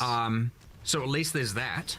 I understand that's, a bit of a currency nerf to everyone, but hey, look, it's window loot, so, we're compensating for that in the rest of the game as well, so, with all the different leagues. But a lot of people are willing to take. It's because I think for King's March especially, it was something there, it's technically it's optional, you don't have to do it, but everyone is. Yeah, it's not really. It's not really though, optional, is it? Right? No. The swap is sort of meant to yeah. Because when you could just grow crops with nothing but money, then it doesn't really feel optional, right? Because you're making gold whatever you're doing. So you have gold to give to King's March, and they can just turn that into money for you. Yeah. That was a quote that I picked up from somewhere that I found particularly entertaining. Where it's someone's like, "Oh, my King's March mappers are getting better currency per map than I do, so I give them all my maps and I farm gold for them." I'm like, "Oh, that's just tragic, isn't it?" It's not really where you want to be. So now, what you need to figure out is, does the doubling of currency double the King's March mappers amount of currency? Well, it doesn't. Cái đó đâu anh? Yeah, it doesn't. Well, there you go. That's probably part of the solution there, just kind of accidentally. But, Bèo lắm. yeah, King's March has a pretty extreme love-hate relationship going on with everyone. I like it, honestly. I enjoy logging in and getting my shipments, but I do see the dark patterns there. For sure. Yeah, for sure. The issue there. Hopefully these changes help. Hay là mua con này There's obviously không more hợp we can do in due time, but you also don't want to take away the thing that a lot of people do like. And that's where maybe making it more of an optional thing instead of the actual fake optional that it is right now is honestly the trajectory it needs to go. If you love it, do it. If you don't, and you don't have to feel so penalized or bad about not having it. That's probably the direction to really go ultimately. How that will present itself, TBD, but we'll just have to see how the ore and crop change is actually quite a big deal. Nó And we'll just have to see how that goes. It seems like it'll have surprisingly big impact. Thế tụi nó chơi đánh Overrealm, tụi nó chơi phép sướng vãi gì sướng vãi. First place. It's like, yeah. It's funny. It was just a bit backwards, I suppose. And I'm interested to see how much change the port stuff you've done is, because you've moved around. Where rewards come from ports, made them more specific, 'cause it's pretty autopilot before. I just used the same port again and again. You just dump all your crops in one port. There's really much to think about there. But now it seems like actually maybe be a little bit of strategy there about where you're sending what. Yeah, I mean, we'll see how it plays out. I'm sure players will develop something of a meta. I think one thing that we didn't note as well is that, in the live stream footage, is that the what is it called? The quota? The port wants a certain resources. That has much more of an impact than it once did on the shipment that you'll return, and you can also re-roll that. Yeah, it's hard to see the impact of that sort of thing. So hopefully it's something that's pretty noticeable, I guess. Mm-hmm. I mean, that is a system that was intended to promote that you vary up the different ports you send to. Yeah. So hopefully. Even if we've shuffled stuff around, you're still going to have a non-random meta generally, right? There'll be a certain port that gives you what you want. And there's choice within that, and that's great, but you need a kind of more random, and that's what that system was trying to do. It just wasn't doing it very well, so. make it more impactful and keep doing so if we need to. Vaguely similar to this idea of like getting the best loot from non-gameplay was the major boss drops coming more from reliquary keys than the actual boss, and those dropping globally as well. Is that something you're thinking about at all? I feel like a lot of people feel like it circumvents like the point of the boss. It does. That a lot. It does for sure. We're not doing anything about that right now that I'm aware of. Yeah, Not in 328, but I actually personally also share this gripe. So it is a thing that will be brought up with Andrew and the other designers working on PoE1. So yeah, it's. I also agree. I would like it if every Starforge in the world came from killing Shaper. But we'll see whether we get to that reality or not. Like that's something that other people have strong opinions on as well. I'm not going to unilaterally say like, yes, we're doing this. Yeah. So, is there a reason why like the boss doesn't just drop the keys that give those things or something? Like, I guess they would need a bunch of different keys or something. Might be the issue there. You need like a reliquary key of Shaper or something. Yeah, that would necessitate a lot of base items, but that might be fine. We do have a lot of little things like that, don't we? Didn't we do that at some point? I swear. I feel like it. I thought we had. Don't we have the ringing bells or something? bosses like, drop their own keys for their own uniques? Wasn't that the point of that? This, I guess it didn't. I could just be tripping. Well, Valdo maps do work differently to the reliquary keys in that regard. I need to look into this again because I was under the impression that we intended for that to not be the case. Like I thought we had solved this in the past, but like Fever Dreams and all that. Yeah, I was too like many unsure, changes. I'm like, didn't we solve this like 3 years ago? I'm just like, I swear. I was surprised when that question was sent to me. So it's like, I thought you guys. The perils of continual development. I'm gonna go look at that after this because I am convinced that I'm like having mega deja vu. I swear. I thought that we had reliquary key and then all the boss specific reliquary keys and those give the boss uniques and the base one doesn't because we didn't. We didn't want them to give the boss uniques and thus I don't know. The question was sent to me by a juicer, so I was like, I take their word from them. So. I don't know. Maybe something slipped up and something went wrong there. I'm gonna go have a look at it after this. Again, whatever. I'm pretty. The deja vu is real right now. It will be good to reassess the state of it. I don't trust my short-term memory anymore. So, that might be long-term memory at this point. But all good.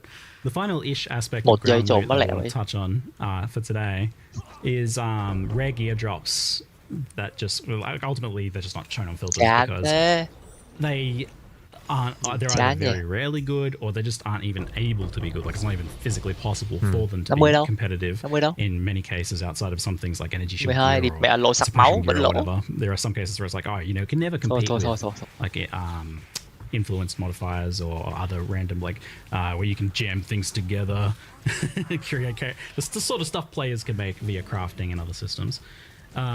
So I have a few kind of questions about like that. It's something I've talked about, a few times in the past. It's like it's always been a thing. Like, how do we make rares matter? I'm curious. First, why isn't the tier system being used in Path of Exile 1 for rare drops? Kind of is. The memory strands are a technically more granular version of that. Okay. Alex nói xấu gì anh? Which I mean, look, we've considered this, we've discussed this for sure, and this is part of the whole drop less but better. It's just it comes with these so many different consequences that we have to then work our way through, and the memory strands was our kind of way of trying to achieve that, and as I said, it didn't hit the mark for sure, and so we're now trying to make it better, but and I understand that that's like, they're from originator maps, not like game wide, which I don't necessarily mind either, that it's like at the end of the end game is when this stuff starts happening. But yeah, I mean, I'd first like to see if that can hit the mark first. That being said, there is just going to always be that there are crafting systems and drops at odds with one another, and you have so many people who are in favor of one versus the other. That being said, we don't want to also just be like flooding the ground. You know how much people can juice. You don't want to just be now just flooding the ground with rare items, and it's just like, oh my god, there's just too much stuff everywhere, and I don't know, like. I was having a fantasy earlier about this. I was like dreaming about it and daydreaming about like what would it be like if Path of Exile 1 all of a sudden dropped like a few rares a map, and I was like excited to identify and look at them. It's like that would be such a crazy change from the amount of stuff that drops right now. I think that game mode is called Ruthless. So maybe. Whoa, man. Whoa, it's your first time in the Q&A. Hay là khăn đòn lá. No. I mean, he's technically right, but we can solve that. But the discrepancy between average bạn map vừa and mất thời pinnacle gian pinnacle, mà right? We đéo có obviously then lời have nữa, to lỗ assess, chứ giờ. like, how can Tốn you thời get, gian if you vãi can đái, get chạy 1,000 lâu times quá. more value out of your map, how do you then not go from 3 to 3,000 items? And we would need to address that because like Đùng quantity cái is này just nó ra quantity right now. So hai con there's a lot of bọ like vàng thinking nữa about how thì that system can translate into that. Because like, I mean, at that point, the entire map would have to like kind of understand its value of items already dropped, and then 48 kind mà of tí về stop. chạy There's event mới. something kind of a bit Yeah, like I weird understand and that's complicated about it that I don't quite know how to achieve.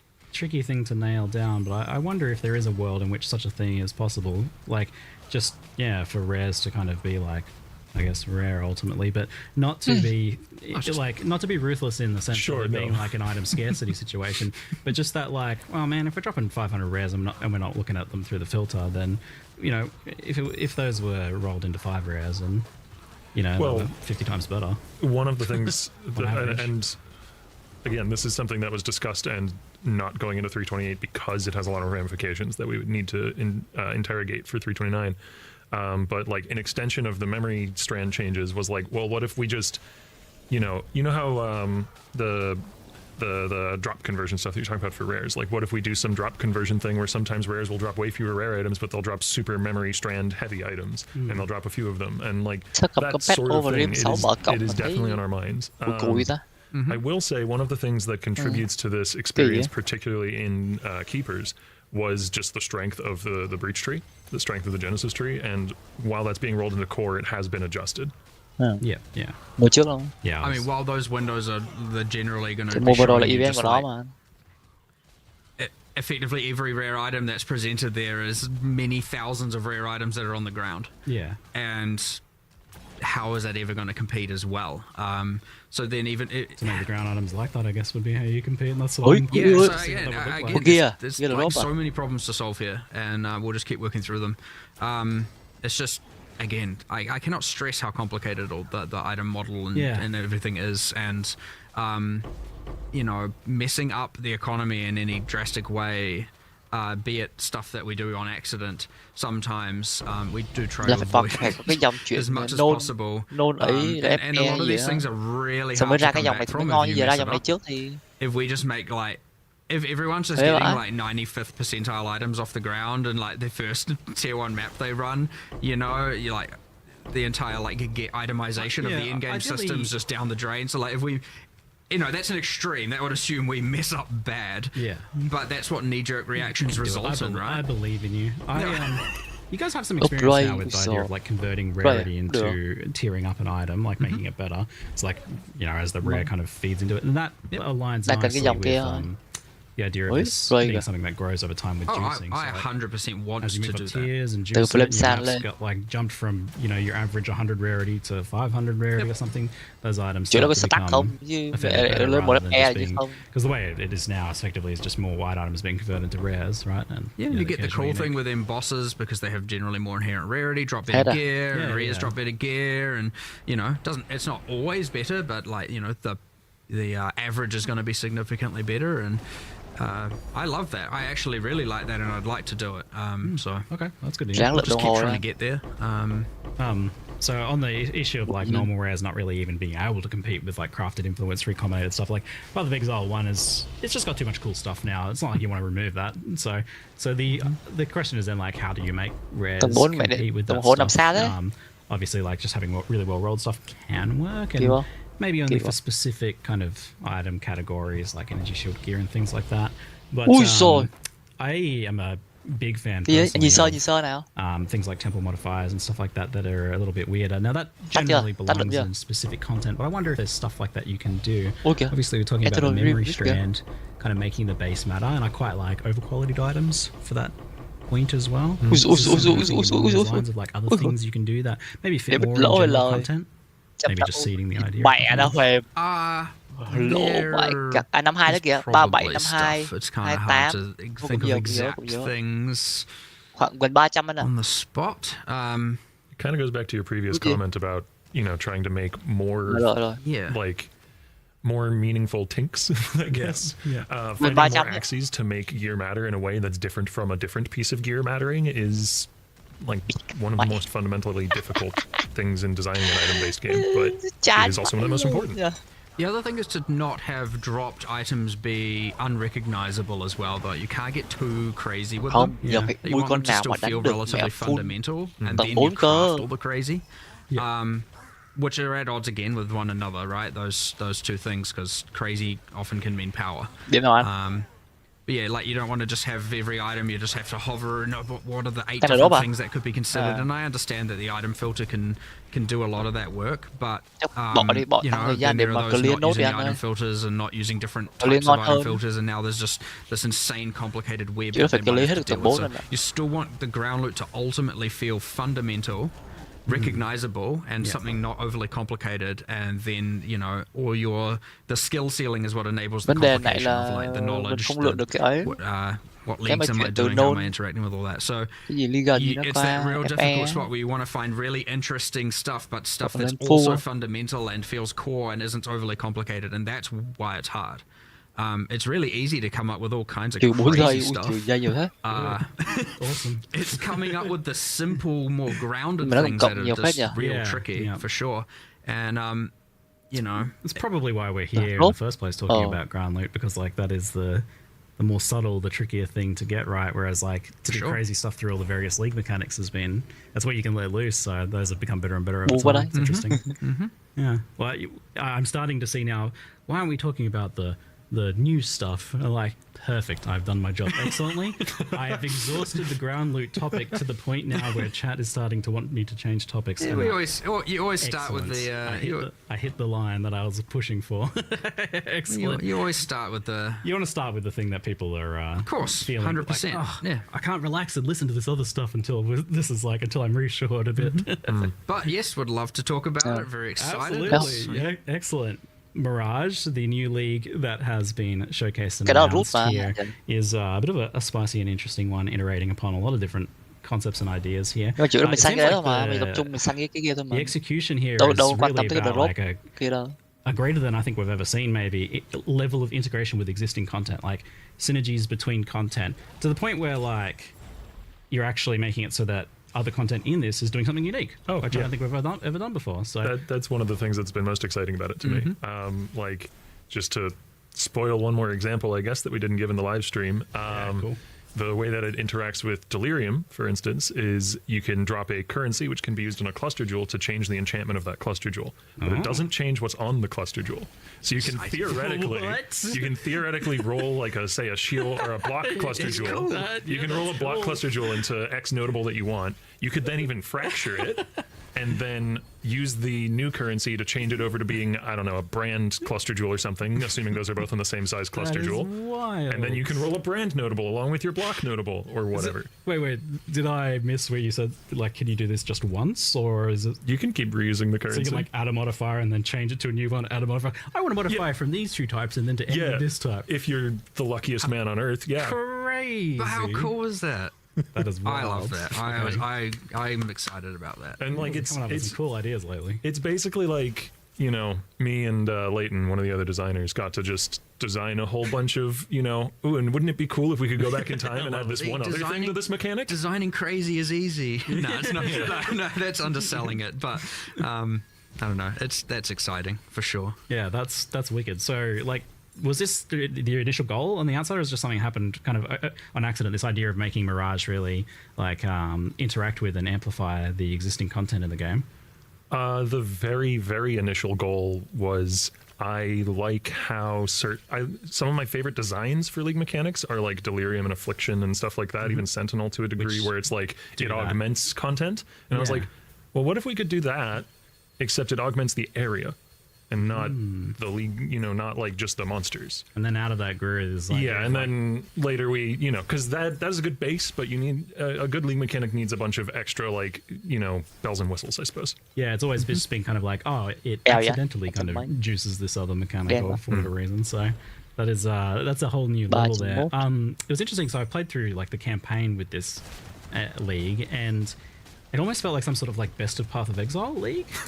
It's got this like legacy league kind of feel where you're like, there's just strong boxes and shrines and legions and stuff everywhere. It's like I feel like I'm playing a juiced endgame version of the campaign more so than the epic thing of Cái tụi nó giờ chơi cái này tụi nó toàn chơi cái con this xương is a vàng thing I would say that is like almost a bit undersold almost, where it's like the nó đánh impact ít this mà league nó bị has nhiều on the, nhiều like, lắm. normally you'd think okay, so there's like an extra Giờ- little bit of mud flats with some Giờ monsters tụi nó like, không as chơi a con second pet replicated này area. nó It's like I don't really care about that. But then đánh you're lâu like, mà nó ít yeah, but điểm mà nó what nhiều if phải when the cần nhiều điều Mirage kiện is quá. spawned, we also then ensure there's other bonus content that's currently in-game only generally, or like Mayhem League, bom vàng. kind of stuff. Đánh có con hai Not con that we à. do that much of that anymore, yeah. And then all of a sudden, một round nó có now con you've hai got con all hai ba this con content gì đó. appearing Mà in the lên điểm campaign, nhiều. and it's like there's just so much stuff going on, and I actually think it's.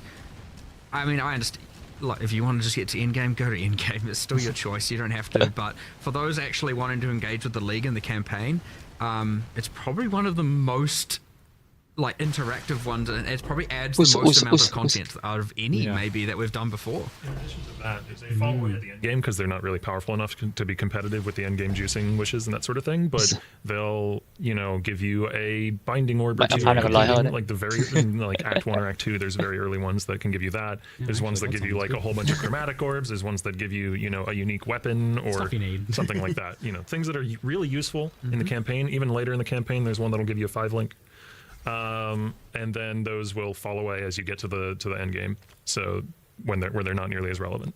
Yeah, it's normally I like always interact with the league mechanic, even if I'm getting over leveled. This is one where I think like it's to the point. It's just to the point where you like do the really cool looking ones, and this is my advice: do the really cool looking mirages that have like a bunch of extra mechanics with it, and leave the other ones. Just like you'll be able to take it or leave it here, even if you're a player who normally does them all or Check the normally mechanics, skips them. check the wish, do it or move on. Yeah. Also, like the wishes sometimes are unique, and a detail that I wanted to make sure was known is so the Mirage in the I call it the overworld and the recreate. Those are the internal terms we've been using. Okay. But the Mirage around the object in the initial area, not the one that you've recreated, does have a lot of extra, monsters from the Alpha-Rood, as Mark was saying in the live stream. Those monsters are purely additive, so they don't displace existing monsters or anything like that, which does mean that even if you never enter a Mirage, you're just kind of killing more stuff in the campaign than you would otherwise. Like, there's just extra monsters. Probably how you were so over leveled. Yeah, true. Yeah, I think I was like 10, 15 levels over pretty consistently since like Act 1. It's been like, oh man, I better skip over a few zones, and then I'm like, oh, well, Mirage looks pretty tempting. There's there's a bunch of kind of cool stuff as well. Like I know you mentioned as well the other day of the way the Mirage's area is generated. Like it when you have a circle, you got a circle, right? And so in claustrophobic maps, a lot of that circle's an unwalkable space. Yeah, we've had the this way that issue the before. area of Mirage generates is it flood fills walkable space until it occupies an amount of space. It's clever. Which means on a map by map basis, it's relatively consistent. I noticed that you solved that issue. I was like, oh, you guys have done it. Yeah, our programmers put a lot of work into that. So they did a good job. But even then you've got, now you can immediately think of that and go, well, hold on, if I'm in like, say, toxic sewer and it flood fills, I'm going to be so far away from the portal. Well, there's just a button to take you back to the start of Yes. it. You guys are getting good at this, anticipating my quality of life complaints. And it's got fancy effects when it teleports you. Normally, like in the past, I'd come here and I'd play for a bit, and I was like, you guys need to make a quality of life for this. And then, like, no, you guys have done it already. Part of doing quality of life changes, even though sometimes they're insane and sometimes they're, not as crazy, 4.8 by doing it in every patch and holding ourselves accountable Chắc to doing it, we then often get like, well, hold on, what would we be doing next league for the new content? đen And You've rewired your thinking, I think, on this. I've noticed that that mandate to like do 10 quality of life fixes. I think Another really you're minor looking for them now. Another really minor thing is the minimap in a Mirage area is always fully revealed, so you know where you need to go. I didn't even notice, but that's awesome. Yeah. It's just like little things like that. it is a actual terrain generation recreate, so to speak. So you wouldn't get lost either way, I suspect, if you were kind of remembering what happened anyway. But you know, I mean, my memory maybe. Bit of sure. It's true. They'll know. Talking about not having short-term memory, so who knows anymore nowadays? It's a funnily weird mechanic in the campaign too, because like quite often you're like, it spawns near the boss. You do the boss in the Mirage. You pick up the quest item from the boss in the Mirage. Yep. And you're like, I'll just go. A lot of that suspiciously just kind of worked. Yeah, it just which works. Made me feel really, really suspicious. So like there's surely some bug we're overlooking here, but it's been, pretty thoroughly tested this way, and it just kind of works. I've been intentionally trying to like be like, oh, what if I do it this way? Be like a little cheeky, like, oh, yeah, what if I could play here and get the thing? I mean, it has had some bugs. Don't get me wrong. Like there was a bug where like you know if the Mirage didn't generate far enough, you could click an entrance that's supposed to take you to somewhere else, and now you're just outside the Mirage and you can't move, and that's not particularly good. I haven't run into any of those things yet, so you've been polishing it out pretty well. Higher level of polish a week out than usually on this visit. That's good. I've noticed. So you guys, the team division maybe is working well there. Yeah, because by having ultimately Octavian and Andrew focused on PoE1 entirely for that whole span, you know, and we were obviously all discussing. I loved our generally our design meetings are at like 6 p.m. and then they'd just run until we, you know, really look outside and we're like, oh, it's very dark. We probably should have gone home. But the sun is rising. Yeah, we got these just cool, awesome like evening design sessions and that going on. But then those guys just were cranking from the get go, like awesome, you know, and as opposed to like kind of fighting for resources between the two, we laid out exactly here are the resources you got. If you need more, just tell us. But like work with that for now, get everyone working straight away. And I mean, obviously it sounds obvious. It's like, that's how it should be. But, you know, you got the 2 games, especially, it like, can be a bit hard. Like, where do you go? What happens? Gets a bit crazy. So, you know, as much as that sounds like, well, obviously it should work that way. You know, it isn't as simple as it often sounds when you, especially with passion projects, because, you always, especially as a designer, you want to work on both things. You want to know what's this cool thing going on over there. I want to be part of that.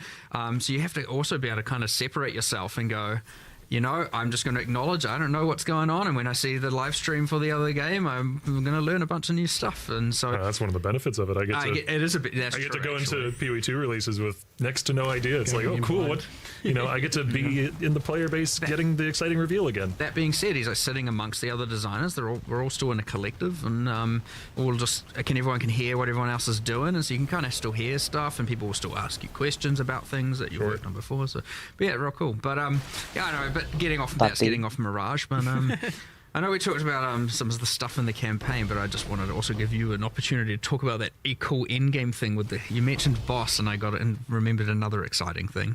Which end-game thing with the boss? The whole map is a Mirage. Oh, yeah. Wait, what? That is one of the... So it augments league mechanics, but it can also augment a few things that are like technically not league mechanics. Like it can augment a map boss, and it will cause it to have some... You know how like when you free an essence monster, there's effects going on, you know, like maybe there's fireballs flying out. So it'll cause it to have effects similar to that. So it's a little more challenging. But the upside is when they drop a map, there's a chance that map is fully miraged. Like it's got a mirage in the map that is covering the entire thing. So you get 2 maps for your map instead of 1.3 map for your map, or however much. The reveals keep coming. I don't know about that. There you go. Wild. I was going to ask that because you've got this whole like, oh, it's juicing the other mechanics and it's doubling the other mechanics and it's adding extra monsters to your map. It's like, how do you like make sure that the actual league mechanic still feels rewarding there? Like you guys are going a little nuts there. So you've got Mirage maps. There was adding supports to skills. Oh, yes. Okay, so I almost forgot about. The Jin coins. Just kind of slip that in there as well. Imbued gems. Yeah, it's interesting. Don't know what to make of that one yet. Pretty wild. At odds with corruption. Just to explain how some of this works. So it corrupts the item is at odds with either +1 level or quality, you know, as gems do. Because, you know, adding even a level 1 support and getting the right support is a pretty good amount of power creep. You know, and so it being at odds with corruption allowed it to be that strong. You know, if you could do both, it's a bit excessive. Power a little bit. Yeah. And it isn't fully random. It will look. It takes into account the supports which can support that skill, and it can only roll in those, and also can only roll in the color of the coin. So if you're using a red coin, you get a red support that works for that skill.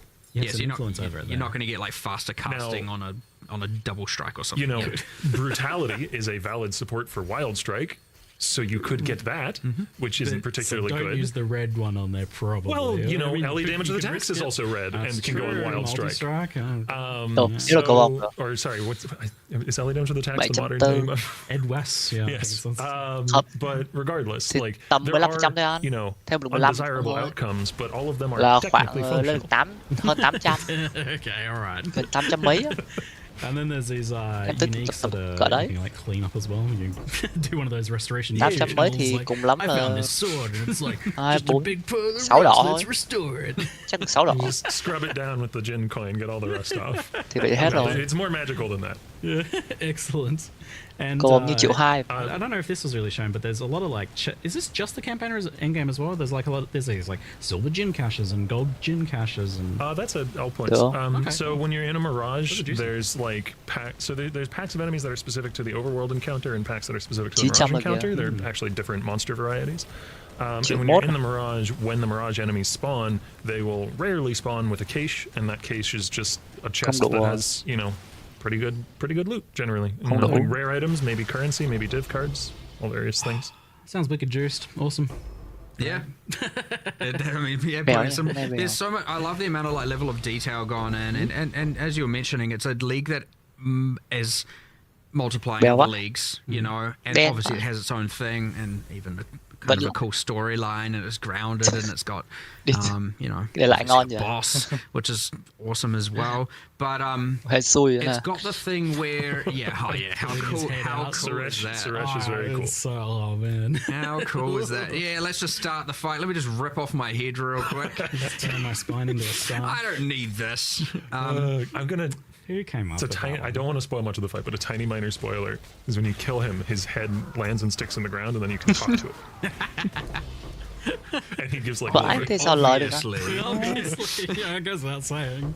But Để yeah, even then it's I Để coi really xem. it is probably Tăng one of the thêm more thời gian challenging thì things. It's clear. like, okay, it could just multiply damage and life or drops or something. You know, it could just multiply quantum rarity. I get it, but it's that labor of love of doing a specific interaction with everything it can modify that really is like, wow, this is cool. There's so much level of detail to this and depth to this. That's that's quite impressive. But it's an undertaking for sure, and I'm really glad you guys Yeah, did high it. effort. Like, yeah.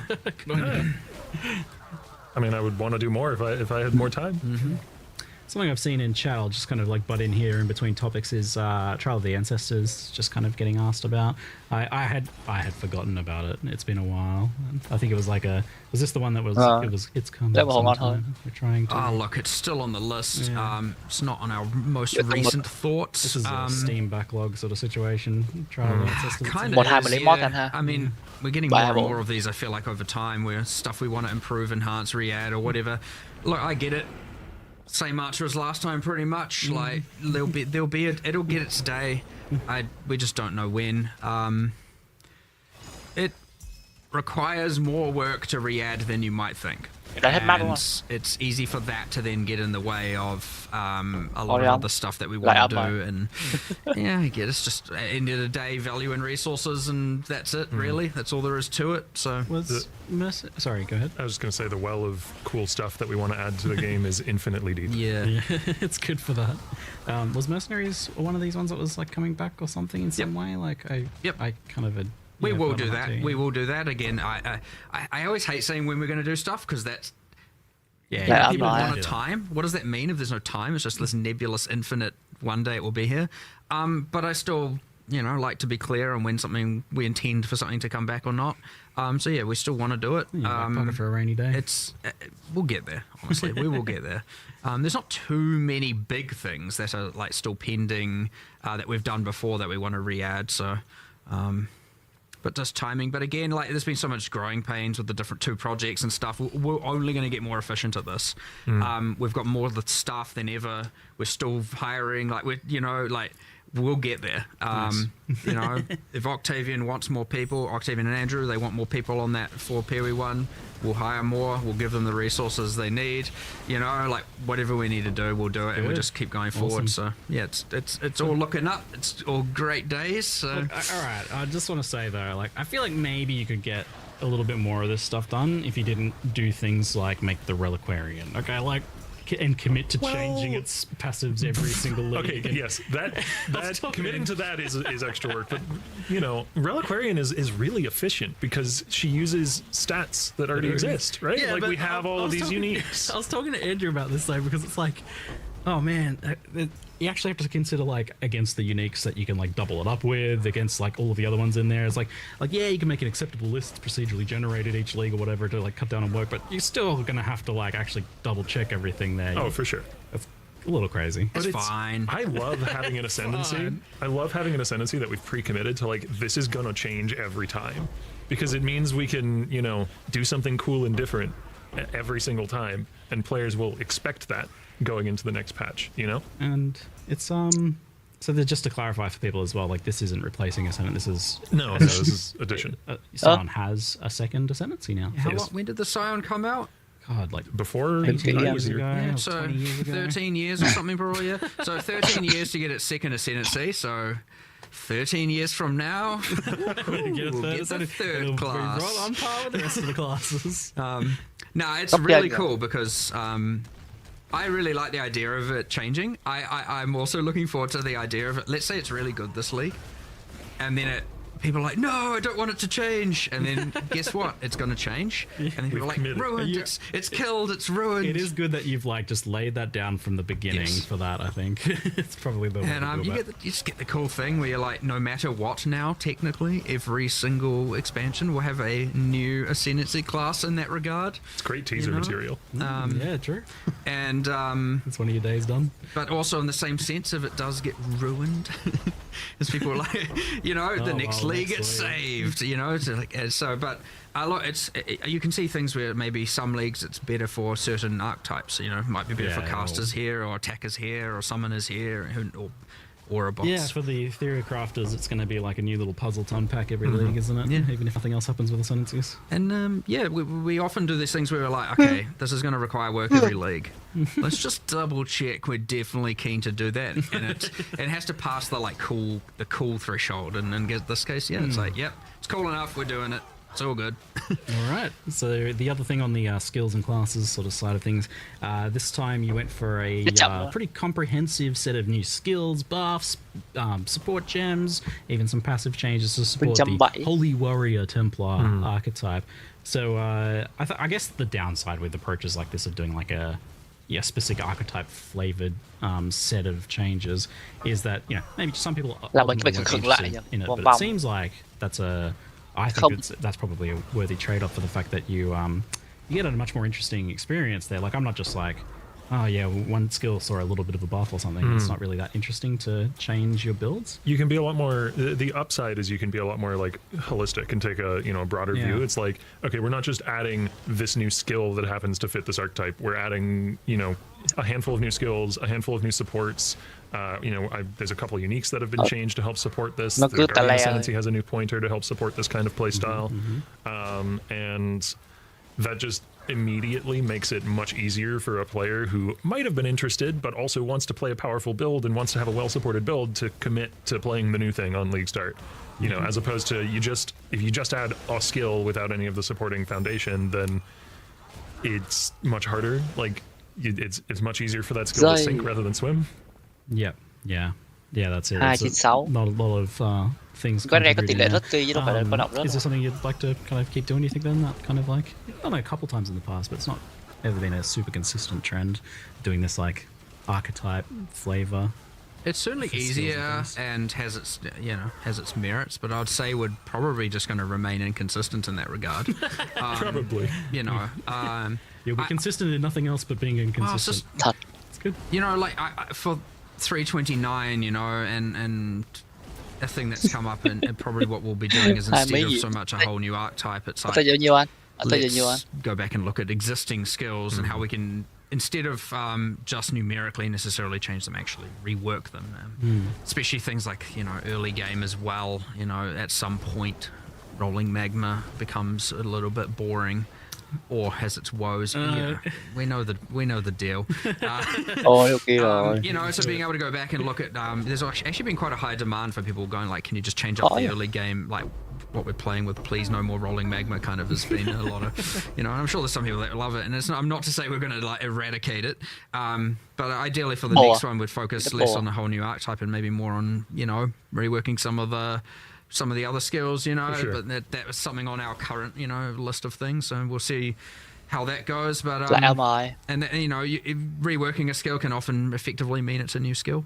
Like on a personal level as well, one of my favorite stuff to work on is skill and support related design. So there will definitely be more and more attention to that. Even if it's just from me wanting to do it, in an extra few hours after my normal workday or whatever. I also have like a personal goal that every, reasonable active skill eventually gets its own transfigured version, hopefully 2. That's the new transfigured this league are a step in that direction. I think they're all on ones that didn't have any transfigured variants before. Maybe there's like one that is on a skill that already had one. Yeah, I was going to ask about that. Like, do you feel like transfigureds are kind of like hitting the mark? They're like a thing that's worth kind of keeping updated. Yeah, you're adding more. And is it likely that like new skills come out with transfigureds right away, or is that something you add in the future? When there's a transfigured variant that is interesting enough and also wouldn't detract from the development time of the base skill. Yeah, that was kind of my follow-up. Like if it's a simple twist that is an interesting one, then sure, because I think we did that with one of the wand skills in the last league that get released with a transfigured variant. Yep. But those are still, now they are skills in the game that are a valid active skill. Like the player might choose as their main skill, so they will eventually need to get one. Yeah. And see, like, I guess you could be concerned that like it's eating into skill designs, but it seems like it's almost the opposite, where it's like a dumping ground for the ideas that didn't make it into a skill. You can like, this is just one little idea for a twist on this skill. It can't really be a whole new skill, so it's the perfect place for it, right?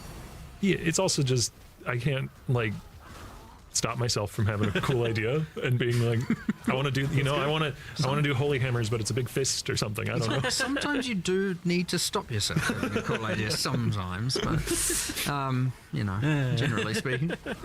All right. On the kind of like more balance and skill design, hand casting and channeled skills are kind of just like a rough area I just want to mention or bring up. Is it something that you're like thinking about or still kind of like tracking? I think it's maybe something we talked about a little bit in the past. Not on the current, as a not for 328 really. In Một the lãi hai lãi obvious nhiều sense, but mà. like, Đây còn lỗ. not to say there isn't something with exceptional supports that might come to, especially stuff we haven't even necessarily thought of. And this obviously when we add so much stuff, there's so much unintentional usage. But like, I understand it needs maybe a bit more of a fundamental look at. Still on the list again. One of the dedicated QA for PoE1 is very much a hand casting enjoyer. He plays spellcasters almost every league, and the Transfigured Shock Nova is one of his favorite skills, he said, and he's definitely going to be playing that. So hey, there's something. But yeah, it is on our radar for sure. This is kind of like a new one that I haven't brought up before that someone asked me about. I was like, yeah, you know what? When I think about it, that's a good point. Cold skills, especially spells mainly, seem to be in a weird place where like I try to think of cold spells and I can only think of skills that have been nerfed or like were once great but aren't anymore. I think of like Winter Orb, Ice Hat. I think of like Ice Spear back in the day. I think of Cold Dot stuff. Like, yeah, there's a couple in there that are okay, but it does seem like on the whole cold spells are in a bit of a rough place at the moment. Is that something you guys have identified? Well, I wouldn't necessarily disagree with you. Sure. Glacial Cascade. Not to say there aren't. Nó lại chắc lời rồi. Certainly in the more traditional case, yes, they're not holding up.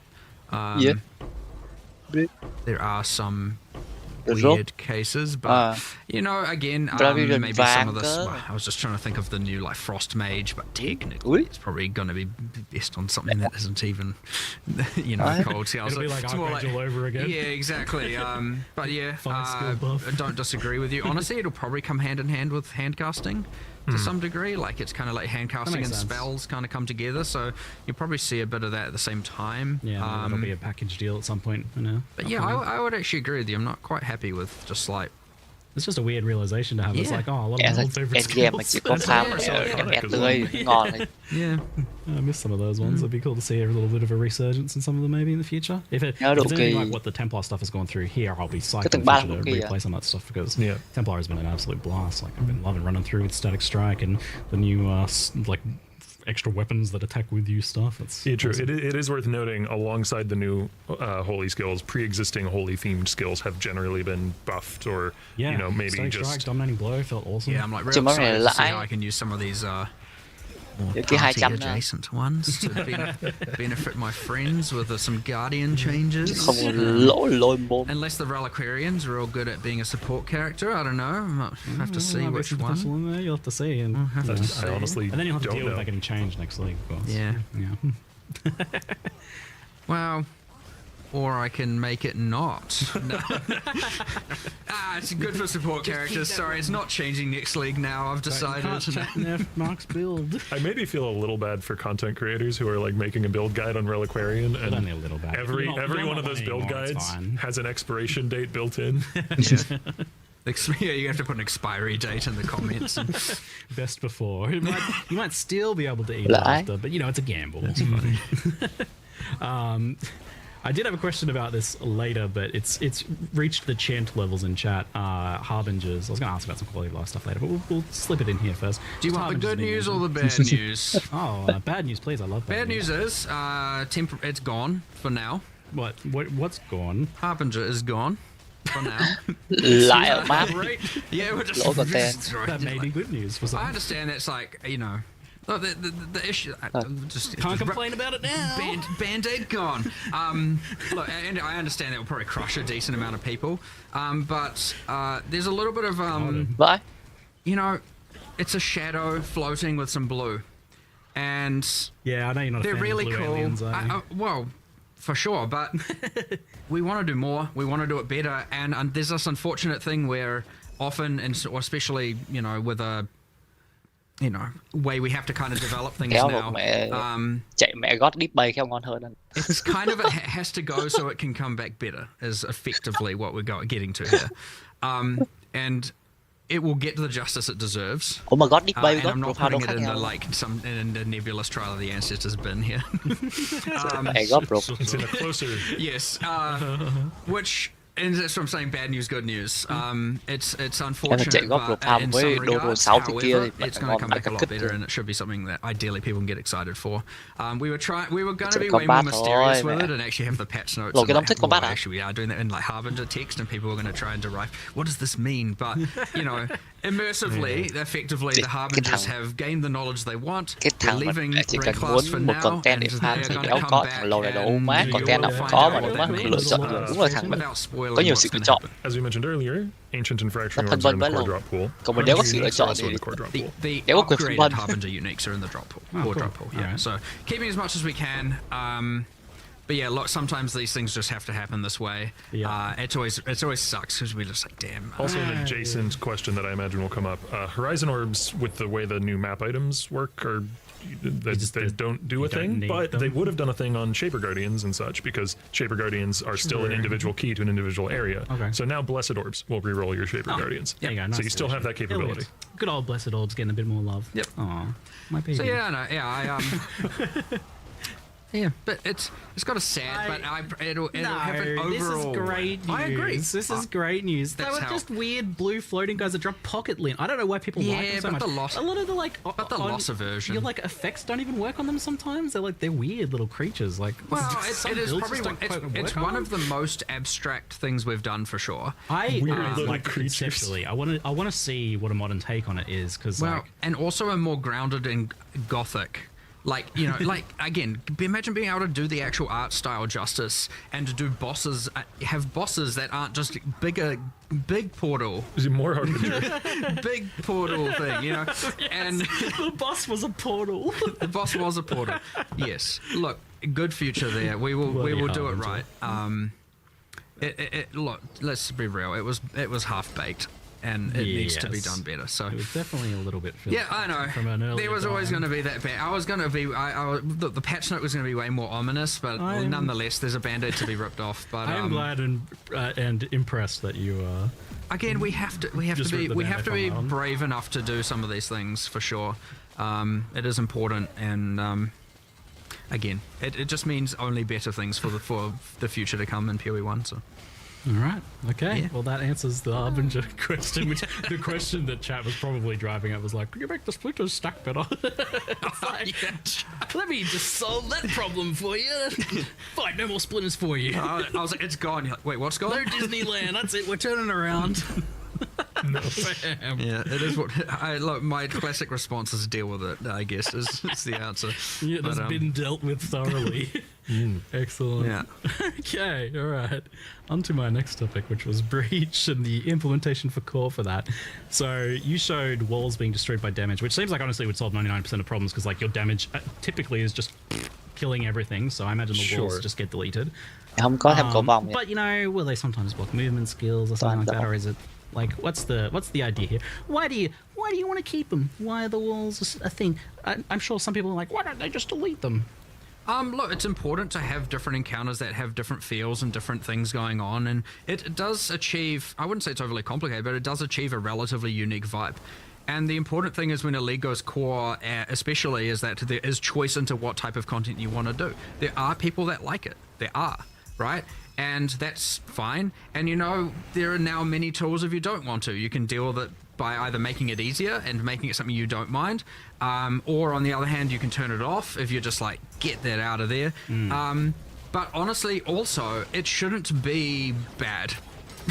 So Intrusive is the word I would use. Like Yes. we want it to feel meaningfully different in terms of how you engage with the mechanic, but we also don't want it to be intrusive and unpleasant. So you know, we've like shrunk the encounters, shrunk the walls. They destroy when you're damaged, or they destroy when they're damaged rather.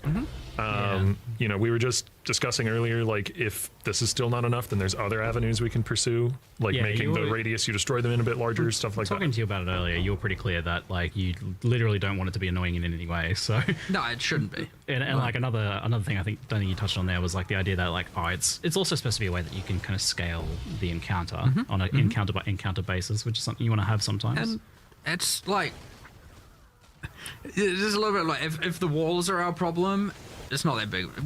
That's fixable. That's actually kind of easy to fix. Yeah. Now we probably should have done that mid-league. Fair. Whoops. Do you think that'll be happening? Do you think that'll be happening? Because that was another question I saw people like. Do you think you guys will have more ability to do stuff after kind of like the first 2 weeks of the league now moving forwards with the way the teams are structured now? Obviously, you have to work on the new content at a certain point, and that starts almost immediately. But what do you reckon? Yeah, it kind of depends. Look, our main goal once a league comes out is to solve problems, and we generally try and make sure that's the case. But yeah, generally then it's like, do you want to upgrade the league with new content versus make the next expansion? And that gets pretty hard to allocate resources between. I don't think the new content thing is probably worthwhile ultimately, but just the continued problem we solving, I guess. Definitely have more resources for solving issues. Great. That is 100% That's the main case. thing ultimately, I think. Yeah. But yeah, like the keepers thing, it's like, okay, the walls, if there's still a problem, just tell us, we'll just keep fixing it. We can test as much as we can test, but obviously people have different levels of what's acceptable and what's not. We try and think of all these, but like, look, we've made a whole bunch of changes. It's going in. Tell us how you feel afterwards, and we'll just address it if it's still a problem. Like that's the actual straightforward solution. Hopefully it's not, even today we're like, let's bump up the burn radius a bit as well, just to make it a bit less of a problem. They're now damageable, they're now smaller, hives are now smaller, the walls are smaller as well. And again, you can turn them off. You can just run unstable breaches, of which now it's an Atlas tree. You can have many of them, and you can have multiple active at once, I was going to ask about that, 'cause Breach had before. That's an old breach thing. You'd have like a bunch of flash breaches overlapping that wasn't available in Keepers. That is a thing again now. That's possible. Yep. Oh, great. That's good news. Yep. You can just run around, good fun, opening circles. So obviously there's a way of like kind of being like, oh yeah, I want to see just the circles or more of the circles or something like that. Is there a bunch of them? The whole goal was to keep that right? We Right, yeah. You know, it would have been easy to just only have the wall encounters. No one, Yeah. I don't know if people would have been very happy about that, but like the point was, like, people loved Breach for what Breach was. We wanted to retain that as the map to map. So yeah, you can have multiple unstable breaches. You can just run into multiple of them at once and just start killing all the hordes of monsters. You know, that's just what it is. It's just that, like, you know, we then get to have this new epic storyline set up, do more with it in the future. You know, what's Chiyola gonna do? Where's Zoff and Unatol? Where are they right now? You were saying something about expanding on the Breach story and Breach Swords, but it's not like you're going to do Breach 3 next league. So, like, how does that even the happen? Harbingers taken them? Like, what's going on? Oh, you reckon it's a blend in with another league or something, maybe? Huh? No, I'm talking. This is my. I'm talking madness. Okay. But you know, the point being, like, there's cool things to set up here, epic new bosses, be it pinnacles or otherwise, to come in the future, and you know, like, I understand people have a bit of attachment to a lot of this older content, but like, the old domains. These are literal old player characters wearing microtransactions that are bosses, and they're not just, to your current standards, are they? It's not what we do. Just anymore. like Harbinger, they got. You know? Get out of here. You need bosses that rip off their own head when the fight starts, not not recolored floaty guys. Not like, here's some armor set. You're not red enough. Let's dunk you in red paint. All right, now you're a breach lord. You know. And every new unique we make going forward could have a Foulborn variant. Ooh, Or be on the Reliquarian. Yeah, sure. That too. Oh man. Well, Yeah, be the Rusty and go on a Foulborn Restoration uniques. YouTube channel. Excellent. Foulborn uniques were pretty cool. Yeah, Foulborn uniques were, I think, a big win from that. I was going to ask about that in relation to the tree. So Foulborn uniques, something to keep expanding on then. Yep, the new That's a banger. uniques. Some of the new uniques in Mirage have Foulborn variants. No kidding. That's awesome. Great. Well, that's happening right away then. Fantastic. On that note then, so the tree is staying, and I think people are concerned in various ways, but people both want it to be still rewarding in some way, but people also don't want it to necessarily be pooping out all of the best items and to the extent that it was. So in what way is it going core, and in what way is it changing? You know, correct me if I'm wrong. Okay, I think that you know, we want it to still be good, but we don't want it to be good at generating every kind of item. So I think it can no longer make weapons or quivers. Interesting. So it can still do the armor, the jewelry, and obviously keeps the Foulborn uniques. It can make Foulborn unique weapons. To be clear, it's rare the weapons for the rare equipment. Yeah. So limited the pools of rare equipment it can produce. Interesting. So it has a more specific role now, which I like for League mechanics. Again, like, that's a general thing where if one thing can do everything, then why do anything else? And then you have the like, if everything can do everything, then what does picking a league even mean? I mean, it's the same discussion with thing like fossils, right? You know, which I believe we've also made a change with now. Fossils are exclusive, or at least way more exclusively from Delve. If we did our due diligence fully, then fossils should only be coming from Delve now. Ooh, okay, cool. Yeah. So we're kind of trying to make sure we're actually confining what it makes a league special to what makes a league special, and not just letting it seep in everywhere. So yeah, that with the tree, you know, no weapons, for rare weapons at least, is aiming in that direction. Is it like a major power nerf to the creation of jewelry and armor? It's been tuned down. Yeah. 6-link. I saw the rate 6-link thing was dropped down a bit. Is it like 60 fusings instead of like 150 now? Yeah, I think it was 1 in 10 items are 6 links before, which was a little bit extreme. So yeah, there's a balance pass as well, of course. Yes, because again, it's part of that, like, how can item drops be good if this is just doing that, you know? So they're at odds with one another, but also now that it's one of many optional leagues in the end game, it doesn't need to be doing everything, you know, as good as it was doing. So I suspect it's still pretty good from my kind of like cursory glance over things. It looked like the fracturing was still there, I think, right? Like, you guys are planning on... Andrew did all of the specific adjustments for this, so I'm not actually sure off the top of my head. I'm sure.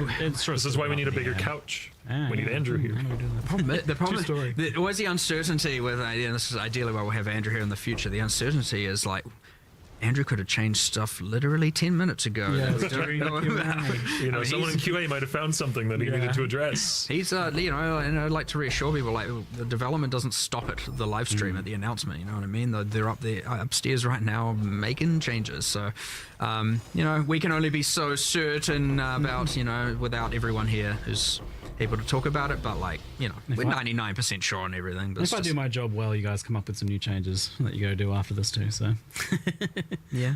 Well, you're very good at coming and getting us to make a few last minute changes beforehand. I like it actually. Excellent. Good. Yeah. I like it too. I get to do what I want. I think the last thing was the Hive Fortresses in Breach. They were initially fun, but they definitely became less so over time. I think just like a lack of variety. They got quite time consuming, and had some issues with difficulty and reward scaling, where like you couldn't quite scale them up all that much ultimately. I think like they scaled with map mods, but I guess a lot of PoE1's scaling power now comes from like Scarabs and Atlas passives and stuff, so they didn't really get that. I actually don't know if any specific changes have been made to that, and that's not to say there hasn't been. I definitely saw one, which is the juicing buttons. Yeah, there's a whole... Oh, yeah, sure. The main thing that would impact that is there's a whole suite now of Scarabs and Atlas passives that are related to, you know, the Keeper's mechanic. Sure. And cool, those right? will apply to your Hive Fortresses, and so you can get things like the Enrage the Swarm buttons, which I don't know how many skills you get over the course of a Hive encounter, but if you click the Enrage the Swarm button every time, I really hope you have a good build.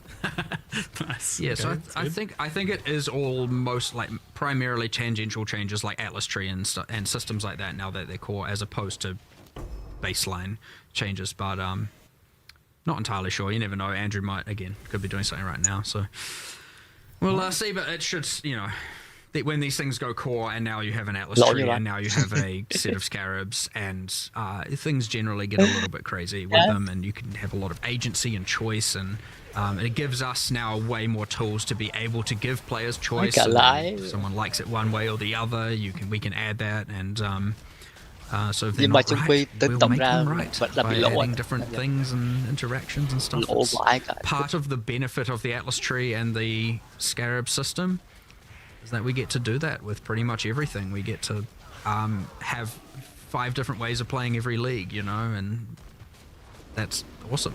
I'm already excited to, if it goes core, which is not a decision we'll make for a while, but, you know, come up with Atlas passives for Mirage or Scarabs for Mirage. You already decided anything about what you can do? Yeah, I have stuff in my back pocket. Half the size and do something, double the size and do something. There's like so many different options there. Yeah. This is a Warpro, because I'm realizing we just haven't even like talked about the core end game. Well, it's like, yeah, you guys redid the Atlas, by the way. We haven't got to that yet. We put a lot in this one.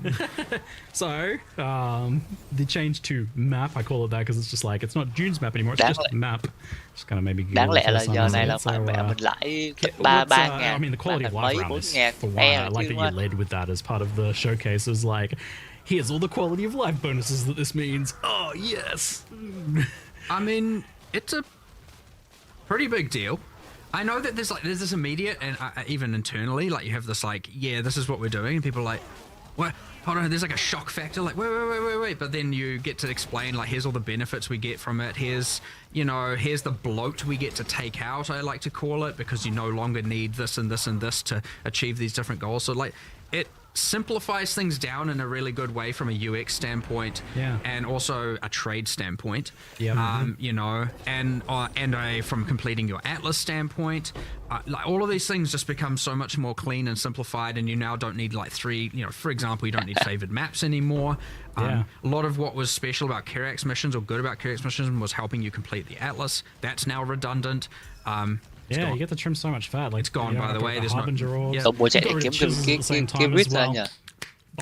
Just base chisels, by the way. Maven's chisel still exists for clarification, but it's one chisel for 20 quality, just to be. Oh, nice, good. Yeah. They were just they were just like pointless busy work. I always felt that way. I was like, stupid chisels, I hate them. You do get bonus quantity in your maps based on the completion of your Atlas. So by the time you fully complete your Atlas, you have actually slightly more quantity than what chisel would have previously provided. Yeah, I know. You gotta like make sure they're like, oh, it's all right, guys. We didn't take that 20%. Nhưng mà đầu mùa cái giữa mùa cứ be vẫn ngon à? 25. Well, and of course, giữa mùa rồi.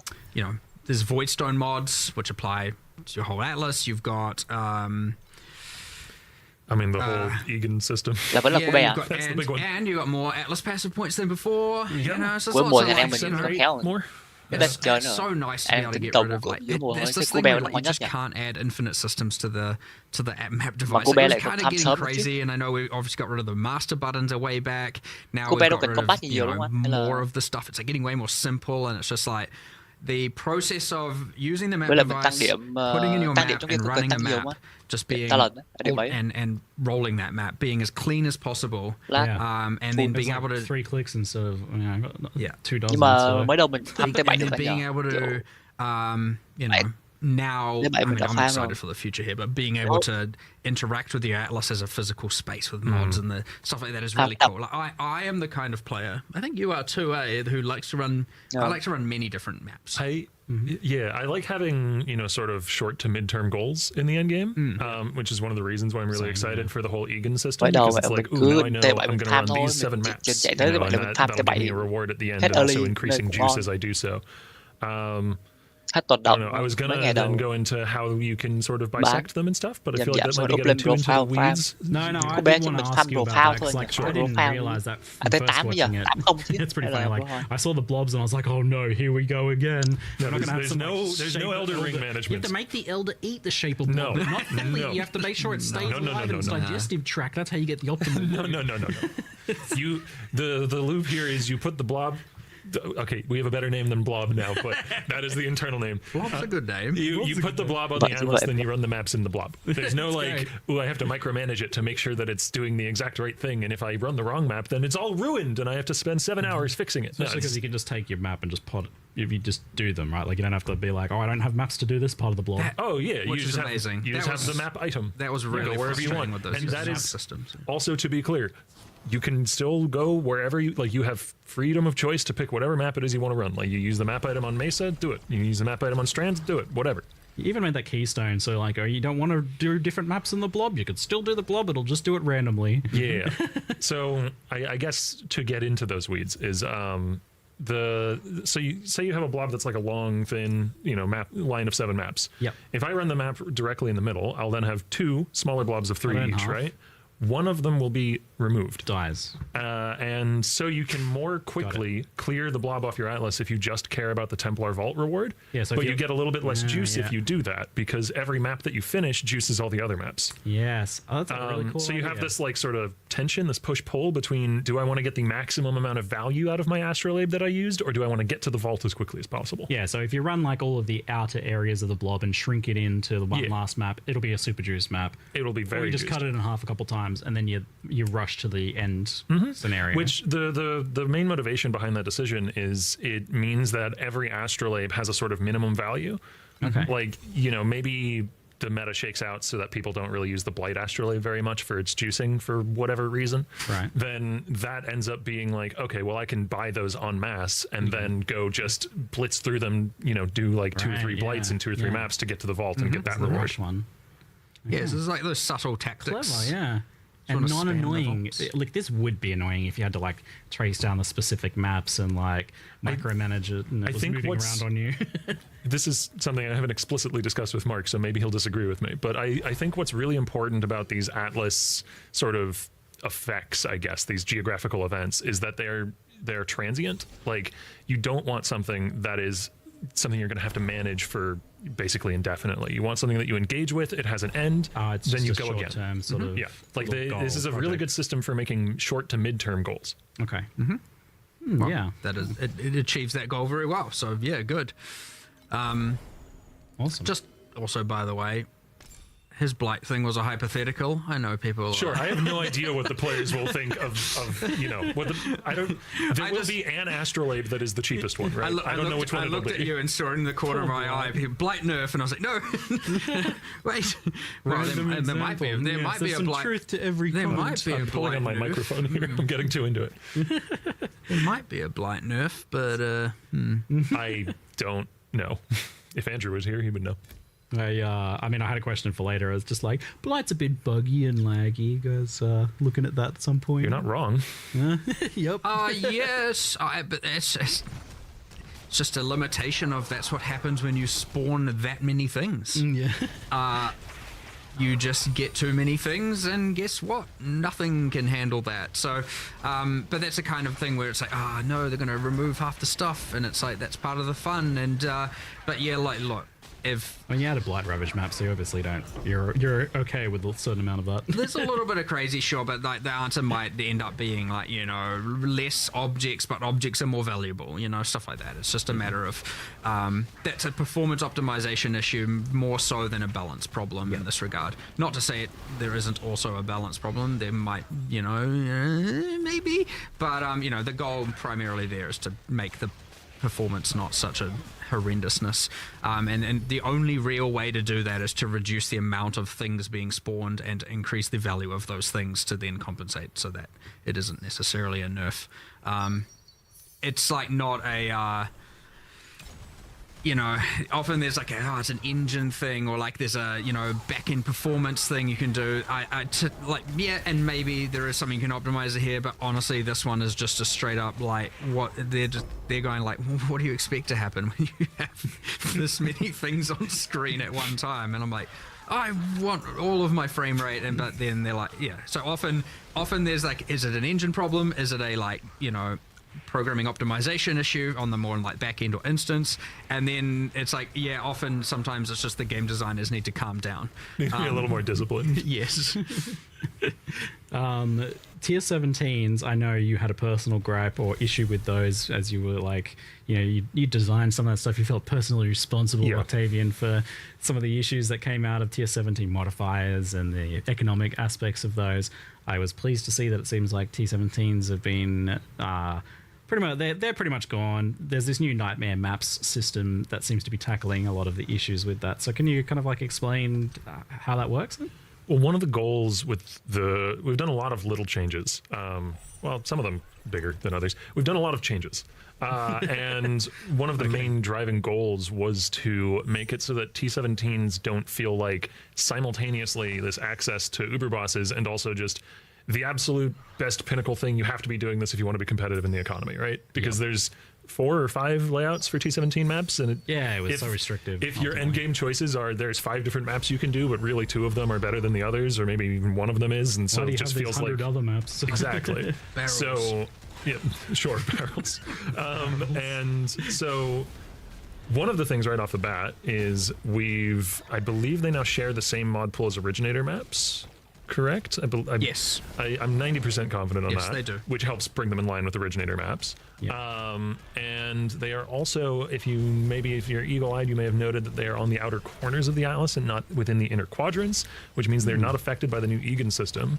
They're separate. Yeah, so if you want to be maximizing every layer of juice in the game, you are inherently not going to be in one of these new Nightmare maps. You are going to be running originator maps within the Atlas quadrants to leverage the Egan system. And you're choosing between the two potentially. Yes. Yeah. Go ahead. I mean, what a result. Ultimately, they're still decent to run. You know, they're not like just ultra trash.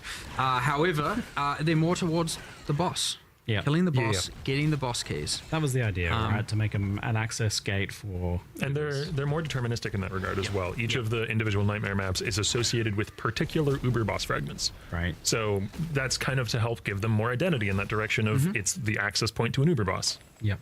Awesome. It should be... It's definitely just much easier now if you want a specific Uber boss to go and kill that specific Uber boss, because you have the Nightmare key is... it's a lot of keywords. It's like keywords, but you know, it's like you get a specific map item, so to speak. You can run any of them, and then each of them generally are better at target farming a certain pinnacle. So, you know, choice is up to you, and they don't have that like this is the best juice in the game problem that they were, which is what was happening before, and so you know. They were a bit of a chaos sink before. Is that something you're like worried about or monitoring? Like the idea of...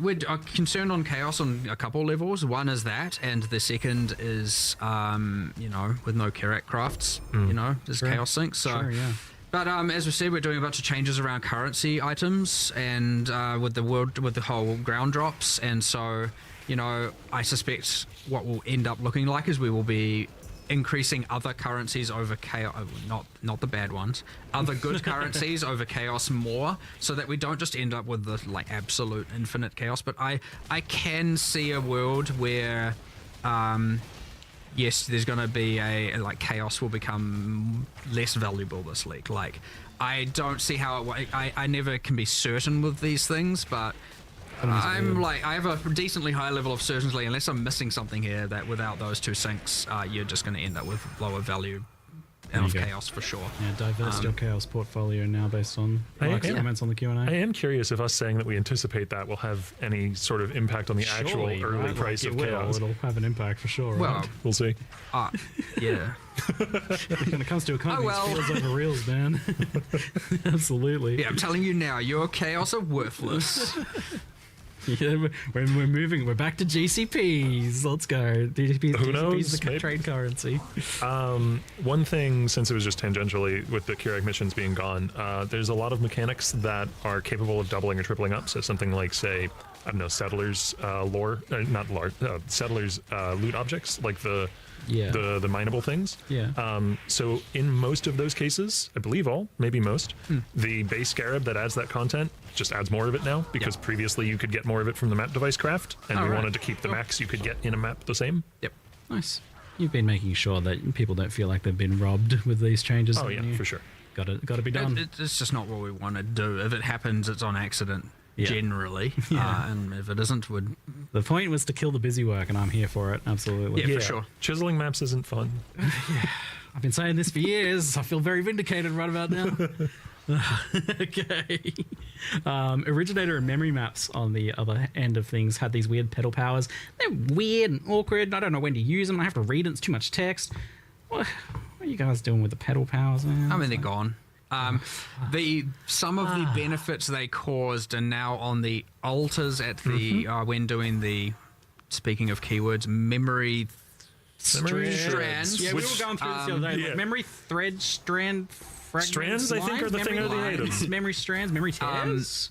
There's one of those. I can't remember. So yeah, when running those, you can get them on as altar enhancements, and so the altars are kind of better. But yeah, no, Also, they were annoying. The memory threads are, I think, if I'm using the right term, the things you use to create Egan's story and kill the bosses to help Zana. This is a problem. Or to follow Zana.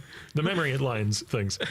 Those are itemized now, and you can thus trade them to other players. You can save them to use for later. You know, there was previously a problem with where if you were partway through one of those and you got tired of running it and you went back to running a normal Atlas, now you're just kind of locked until you go complete it, right? Yeah. So itemization helps avoid that. Yeah. Yeah, then you get FOMO because you're like, oh no, yeah.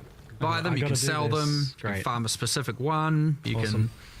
Yeah. And just better. That means it's also not like, because there was this whole thing where it was like a weird thing. I don't even know like how it activated half the time, and it was like in a separate map device. Yeah, guy.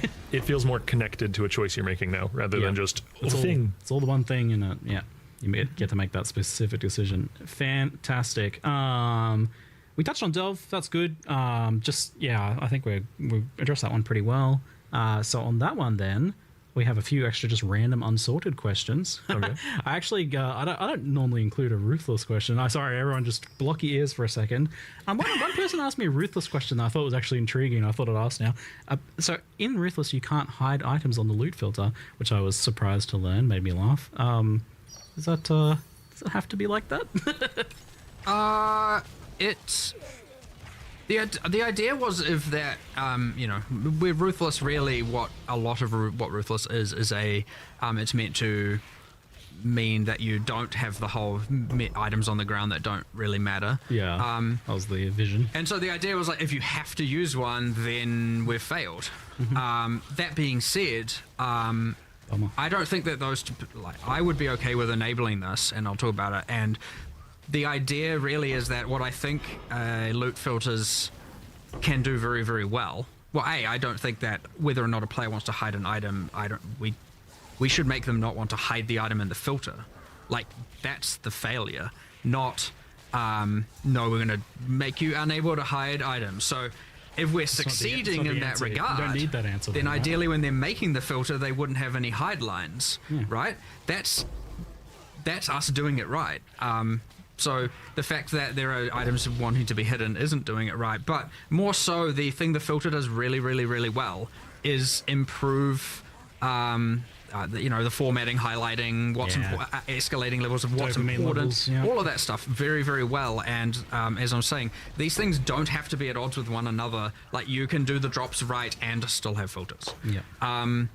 I think me from 2 years ago wouldn't have given the same answer to that, by the way.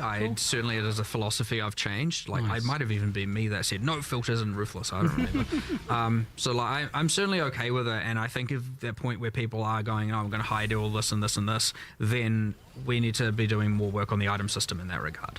And which is a universal thing. That's not ruthless specific, right? As I said, if everyone's hiding all the rare items, then we're failing on rare items. That's a problem. However,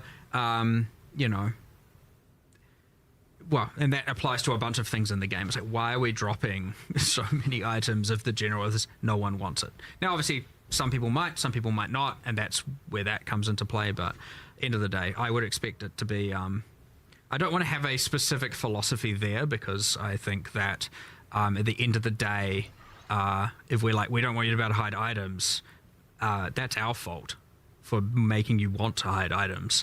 That's not your fault. So you shouldn't have to have a bunch of stuff on your screen that you don't want because of that failure of ours.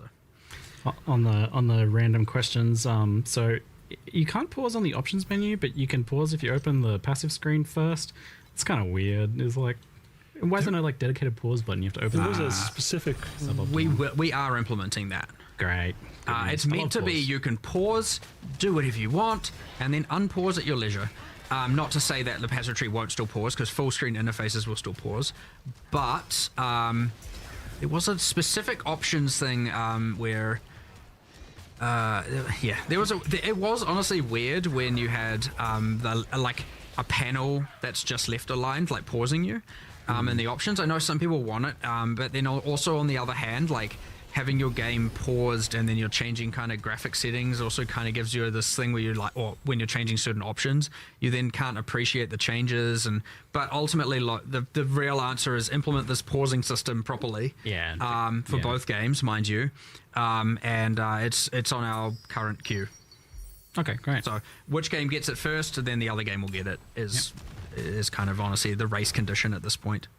I've got a couple rapid fire ones. How does Reliquarian work with combination with actual uniques? Has that been like tested? Like Widow Hail, for example? Anywhere where a stat isn't purely Boolean, it should function. So if it looks like it can stack, it should start. Yeah. Right. Yeah, and that's for you guys to figure out. 100%. Oh yeah, that's our responsibility. That's their problem. 100% increased and 100% increased. You got 200% increased. Yep. Yeah, great. With the change making fossils only come from Delve, can synthesis maps be the source of synth items again? I mean, can. We'd have to look into that. Sounds like it hasn't been considered yet. I'd have to look into that. I'm not against it. It's not. It's at this point of the week to go, it's unlikely to be something that makes it into 328. But that is a very good question. Yeah. Cool. It has been. It has been seed. The seed has been planted. Yeah, it's in there now. I have my personal quality of life question here. So, like, I'm just going to ask this in a very certain way here. Like, could we just have like a tiny little area where we can pick up just only the exact same specific currency types, just like shards, life force, splinters, just stuff where there's no decision making. I know, because you want to make decisions about what items you're picking up and what items you're not picking up. It's part of the gameplay, I understand that. So just items that have no decision making, where you're gonna pick them all up anyway. It's just about reducing the number of clips. And I know you want a bit of a weight to them. Hold on. You want a little bit of a weight. You want a satisfying experience in picking those up, right? That's really meaningful. I understand. I feel that. I believe that. But I think like something is diminished and lost when you have to click 8 times to pick up that light force, and you like misclick and your character walks out of the way and stuff like that. What if when you pick it up it goes, oh, so satisfying. It just gets slurped into your character with this cool like animation or something like that. What about something like that? I was going to say I would sooner merge them on the floor before doing that. That was my follow-up question. Since I know we can't have that, it's written on the page. Since I know we can't have that, is there any thoughts on better shard stacking? But look, honestly, that's I'll tell you what, I'll bring that up again today. But without being able to have a good yarn with Jonathan on that one, we're not. It wouldn't even matter. Scripted encounter. When you have things like, well, there are certain levels of philosophical things that are obviously from the ancient times, as I now call them. Since while we were talking about 27 expansions ago, and there's things that are probably 327. Before that, you know, there are these things that you can't just make up on the spot for sure. You know. Yeah. I'll bring. You know, you come upstairs and bring it up. Okay. And then we'll see where it goes. And then you can be the hero. I'll do it. Or the villain. No, I'll be the villain, you be the hero. But you know, we'll go up and discuss it afterwards. Yeah, I'm just trying to get a bare little tiny, just little foot in the door here. Maybe just like plant the seed. Maybe. Hey, take advantage of the things while you're here. I'll do it. I'll do it. Just point me where the direction I need to go. No, just come and discuss it with Jonathan and I legitimately, and we'll see where it goes. All right, that's what I'm going to say there's a low chance on that changing, by the way. I'm still going to plant the seed because I didn't ever think asynchronous trade would happen. Or I don't want to ruin your hopes, but yeah, I'd say low. But yeah, I mean, with how much stuff is changing lately, like even just the base maps and everything, who the heck even knows nowadays? I know. I'll grind you down over the next 10 years, just like asynchronous trade, right? It's happening eventually, one day. All right. Thank you both very much for a good chat and Q&A session. And Octavian, for the first time here, this was great. I hope you enjoyed yourself. For sure. Love these things. And gonna do it again? I would like to. Yes, you are doing it again. You're doing it again. You're doing it again. Yeah, hopefully we'll get Andrew on here next time. Bigger couch. You know. Be back next time for a bigger Q&A, bigger couch, more hours, more of us really. You just keep doing that every time until half the company is here. Yeah. It really. Yes. All right. Thank you very much, folks. See you later. All good. Thanks heaps. Appreciate it, everyone.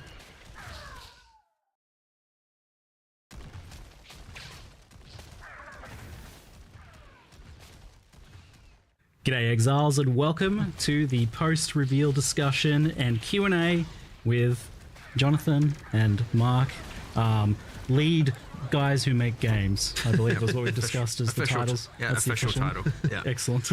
I like it, it's good. We're talking about how to inflate their titles and lead up to this.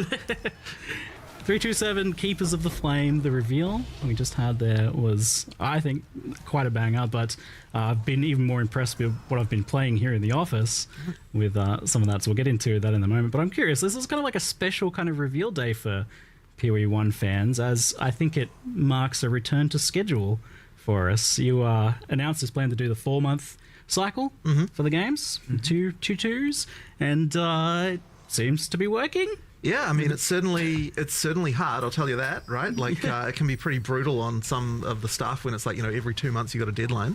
But yeah, I mean, look, we have to do it, right? Like, I mean, that was always the intention, to get, you know, the regular schedule. It's super important. So we have to make it happen. You know, we have to make sure that is something that we can do going forward. But yeah, I would, like, I'm honestly, I'm so happy that we managed to, you know, to get everything back. And I think it helps a lot. I think like things feel a lot less like crazy here this visit for me, like, and things seem a bit more of a finished state as well from what I've been looking at. So well, we're putting a lot more effort into sort of getting that production process down, making sure that everything's you know, going well. Like, you know, we're hiring producers at the moment, just by the way, in case anyone's out there just like looking for a production job. But yeah, it's something that we're really concentrating on, making sure that you know, because when you've got a schedule like this, when it's this tight, you have to be really, really careful, because like, I would say one of the hardest things that we didn't expect, trying to make sure that we get the schedule this short, is you start to become really vulnerable to just like random things, like this person gets sick or like something like that, and that's like suddenly it's like a real challenge. So that's been, you know, real hard to adapt to. But yeah, I mean, honestly, we have to do it. Because PoE 2's 030 kind of, we missed it by a week or two as well. Like, normally that's okay. Yeah, you slip a week or two, but now all of a sudden, now you got a bit 2 week more overlap with 327. And you know, it certainly has less room for error. But again, that's why more production staff should help. And we are just going to get better at it. But yes, we made it to 326 and now 327, mostly on schedule, you know, give or take. You know, one was, you could argue one's an anomaly, 2 is a pattern, so hopefully it should continue as normal. But yeah, we'll get better at it 100%, so we'll work out the kinks. But it was always going to be some growing pains to going to 6 releases a year for across both Path of Exile. So yeah, I remember thinking when you guys were doing 4 releases a year that was crazy. So 6 is pretty wild, but it seems to be happening. So fingers crossed it keeps happening. Is the contingency just that, like, occasionally you just might delay by a few weeks? weeks here. I don't want to. I really want to be real strict about it. Like, we said we'd stick to the time and adapt the content around the time. Like consistency is key. So hopefully we can keep doing that. That's still our current philosophy and plan. So I think you were telling me once before, Jonathan, that when you have that for a while, it kind of helps everyone get an idea of like scoping a lot better. Yeah, absolutely. I mean, look, it helps with everything, right? It helps with the players just feeling the consistency. It helps with like developers. Like it's just overall like a way better state to be in. So, Breach 2, aka Keepers of the Flame. It's the first real direct sequel league in PoE. Now, I know we're kind of... Yeah, like the Rayman.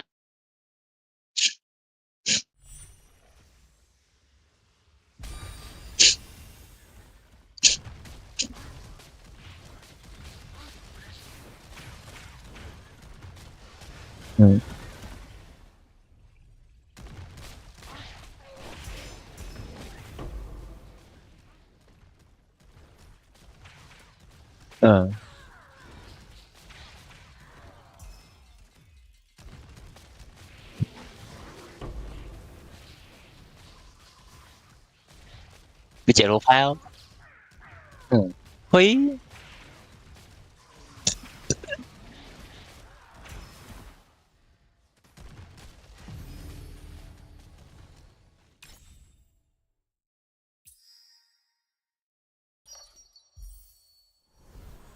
No free.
Lỗ sắc máu.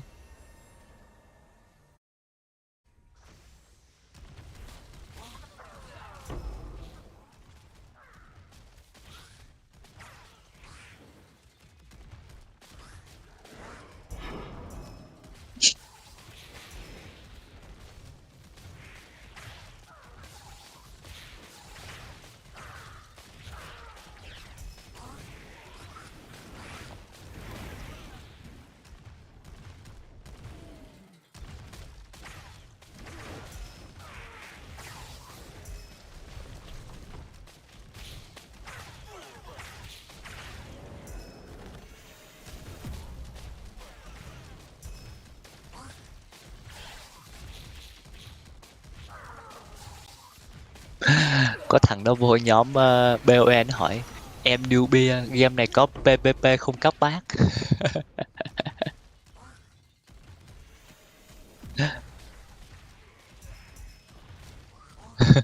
Ủa có thật không anh? À trong cái map 8 hay map gì á đúng không? Map 8 map 6 gì á. Thẳng lên. Không ai chơi nhỉ? Hay ít.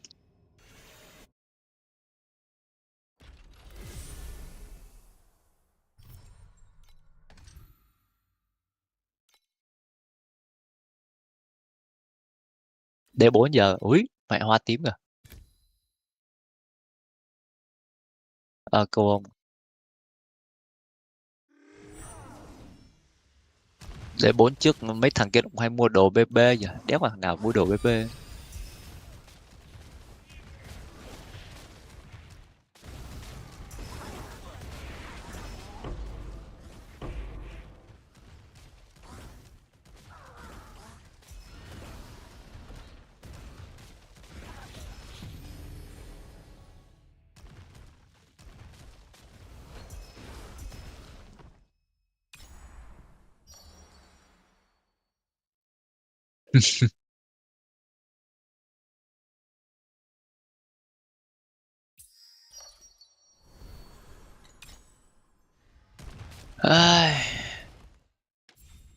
Nay bắt đầu đoan dặm rồi anh ạ.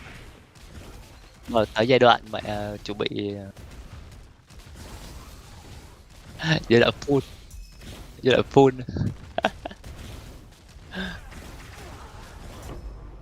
Xem.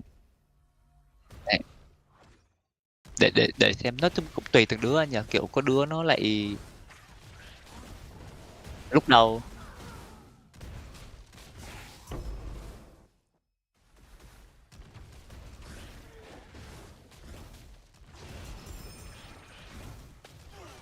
mua đồ ăn sạch rồi cái quan trọng nhất là nó phải hợp tác ăn nữa kìa.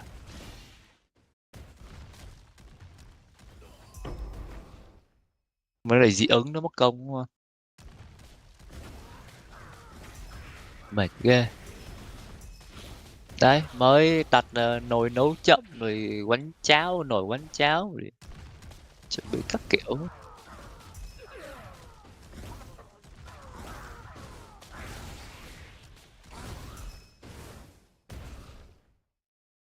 Năm đó thì nó sinh hoạt như kiểu gần như là người lớn rồi nhỉ, kiểu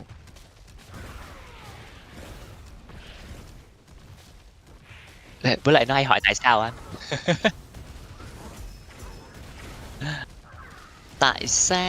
Tại sao lại như vậy hả ba?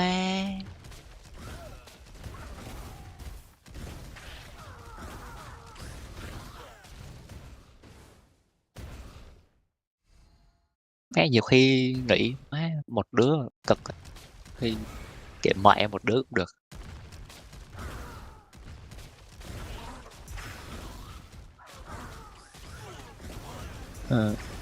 Kệ để lớn lớn rồi tính.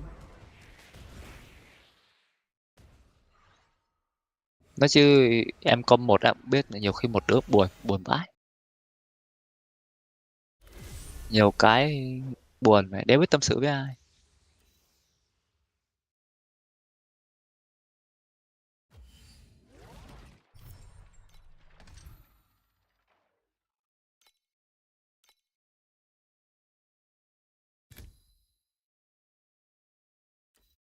Như chó mèo ấy.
Có pet pet gì anh?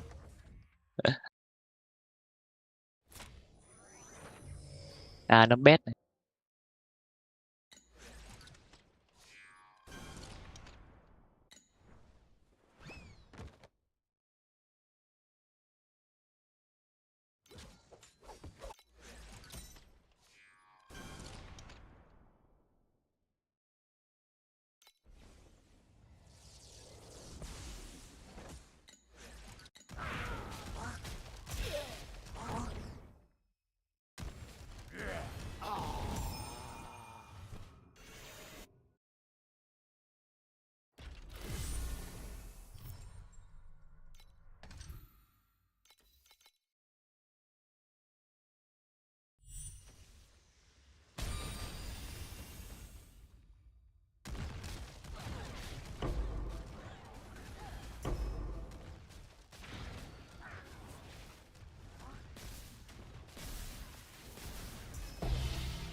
Sao anh? Âm nhiều anh?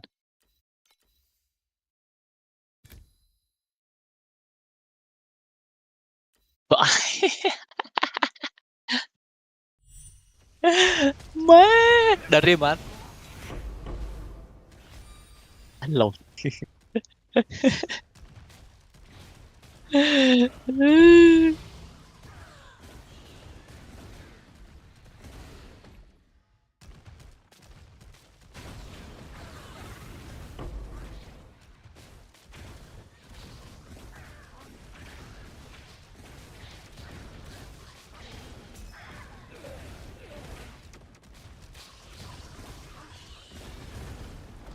Ờ.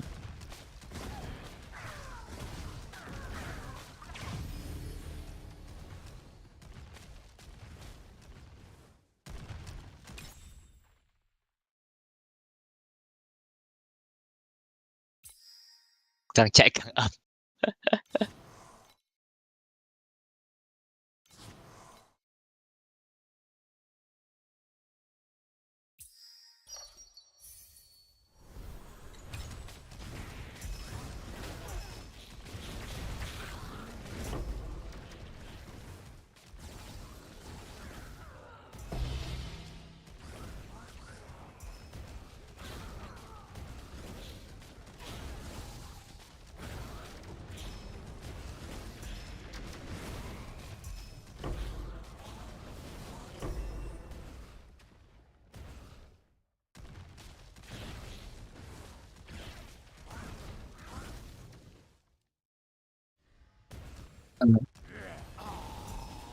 Bây giờ cuối mùa cái gì mất giá nhỉ?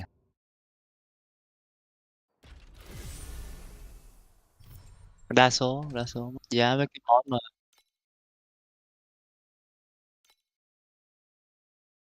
nó cái đó thì lúc nào cũng ấy rồi. Cái đó là đầu mùa mất giá nên cuối mùa lại lên giá.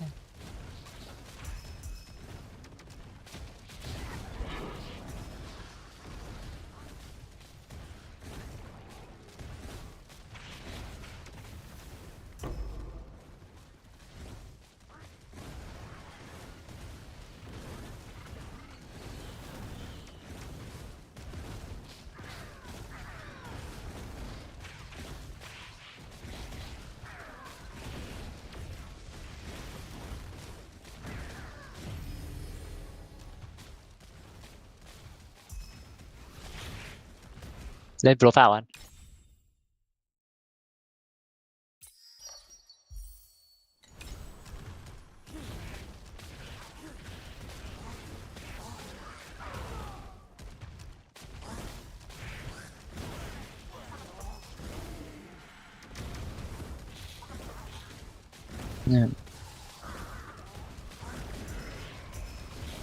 Ghét chót ngon phết.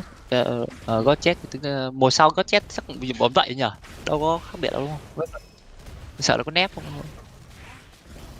Nó báo á.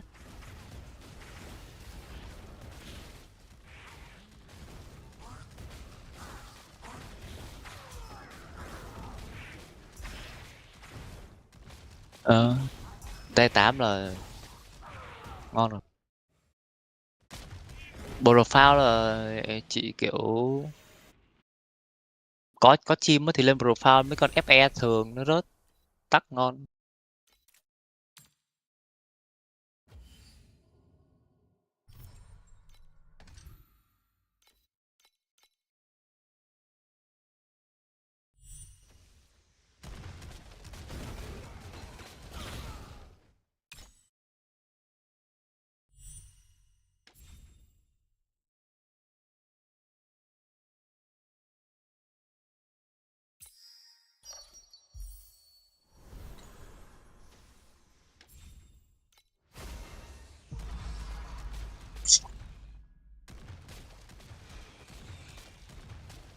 Bật lốp để lấy con goblin anh nhờ.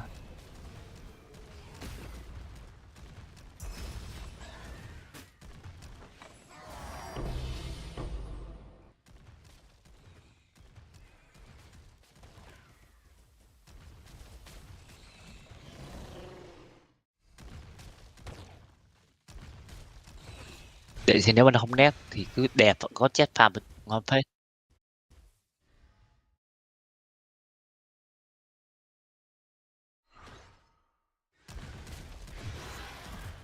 Nếu mà không có Cube thì có chết, nó có Cube thì chơi Cube. Nó có bùi Cube 6 thì chơi Cube. Anh chắc phải chạy Cube nhờ.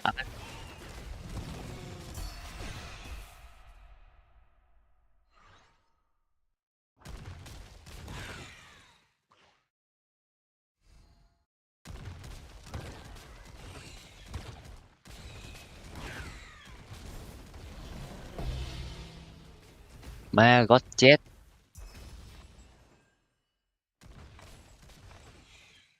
Gót chết mà có Doro 6 thì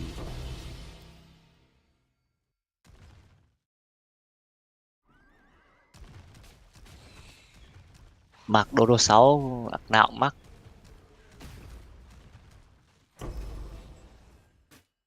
Để Doro mẹ nó không lựa trong rương đấy chứ. Mùa này mà không kiếm được mùa này mà không kiếm được Doro là khó phết. Quay.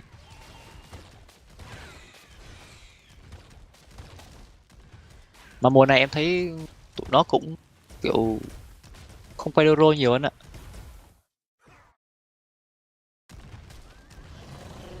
Tại em thấy tụi nó bán ạc không.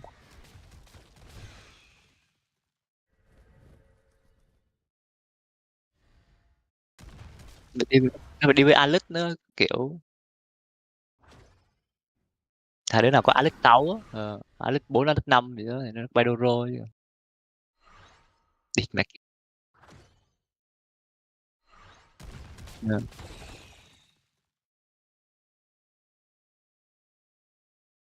À, cái đặc thằng ở 169 triệu này nó rao thìแบบ 2 mùa rồi. Thà địt mẹ. Ui.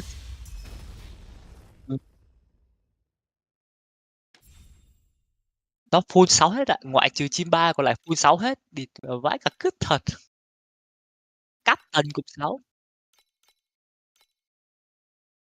Đâu? Ui.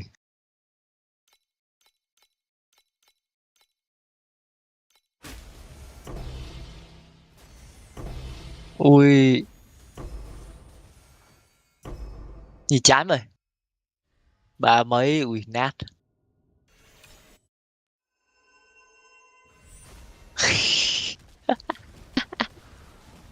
Chán.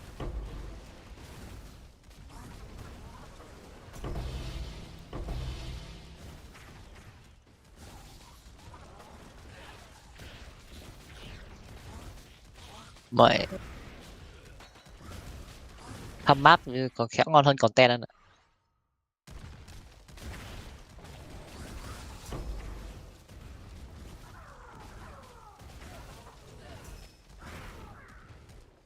Ờ.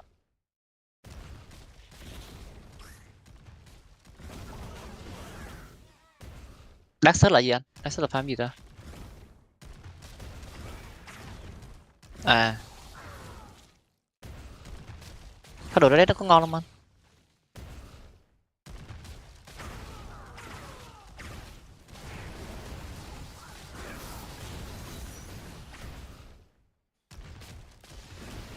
Ê. Ừ.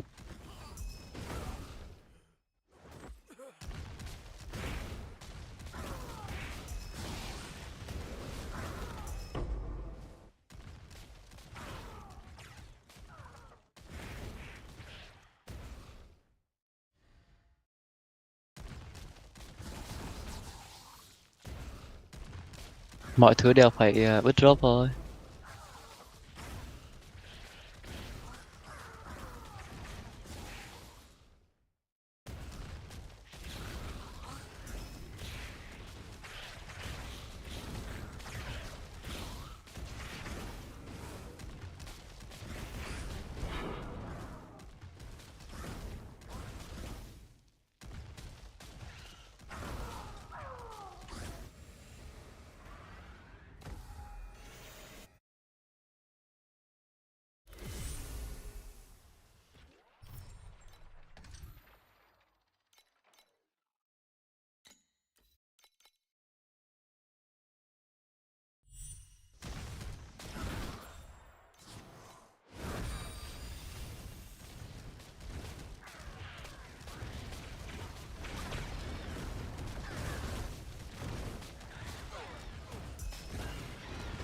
Ừ.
Mẹ ơi.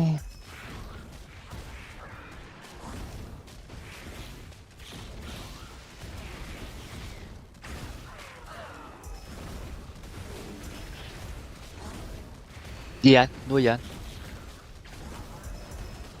À.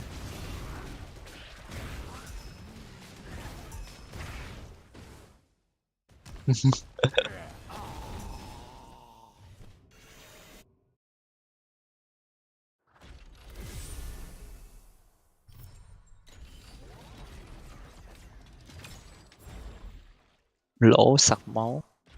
Không, cái này chắc đéo gỡ được anh ạ.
Ây da, đỉa cái đã.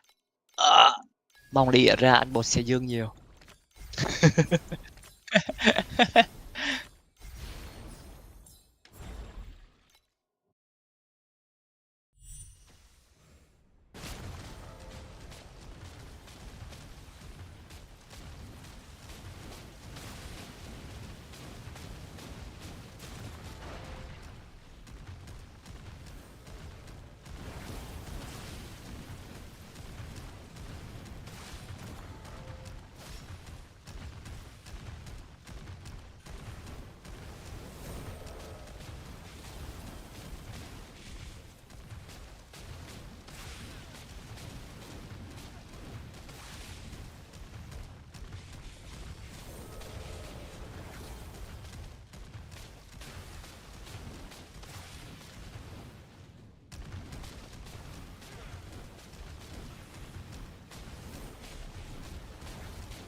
Sao rồi anh? Ổn không anh?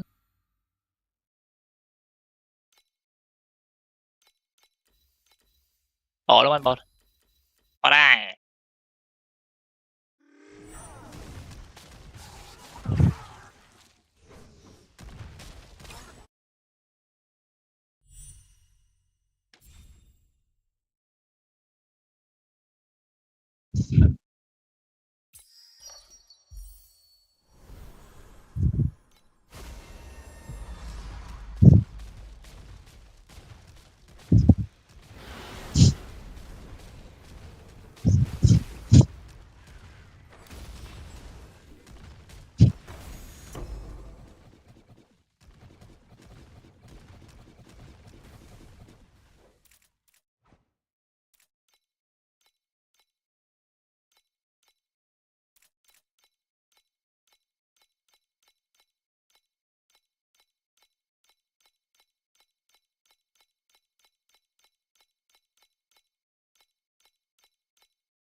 Bỏ đây.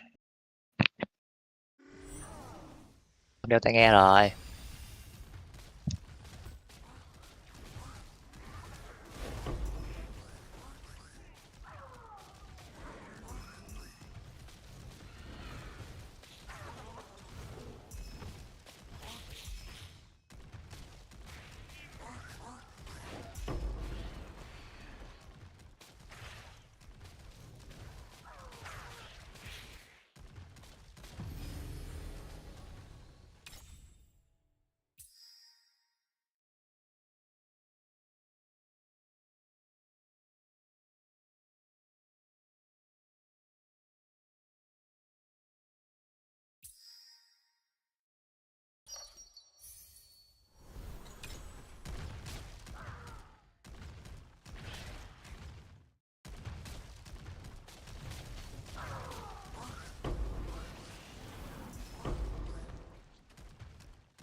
Alo.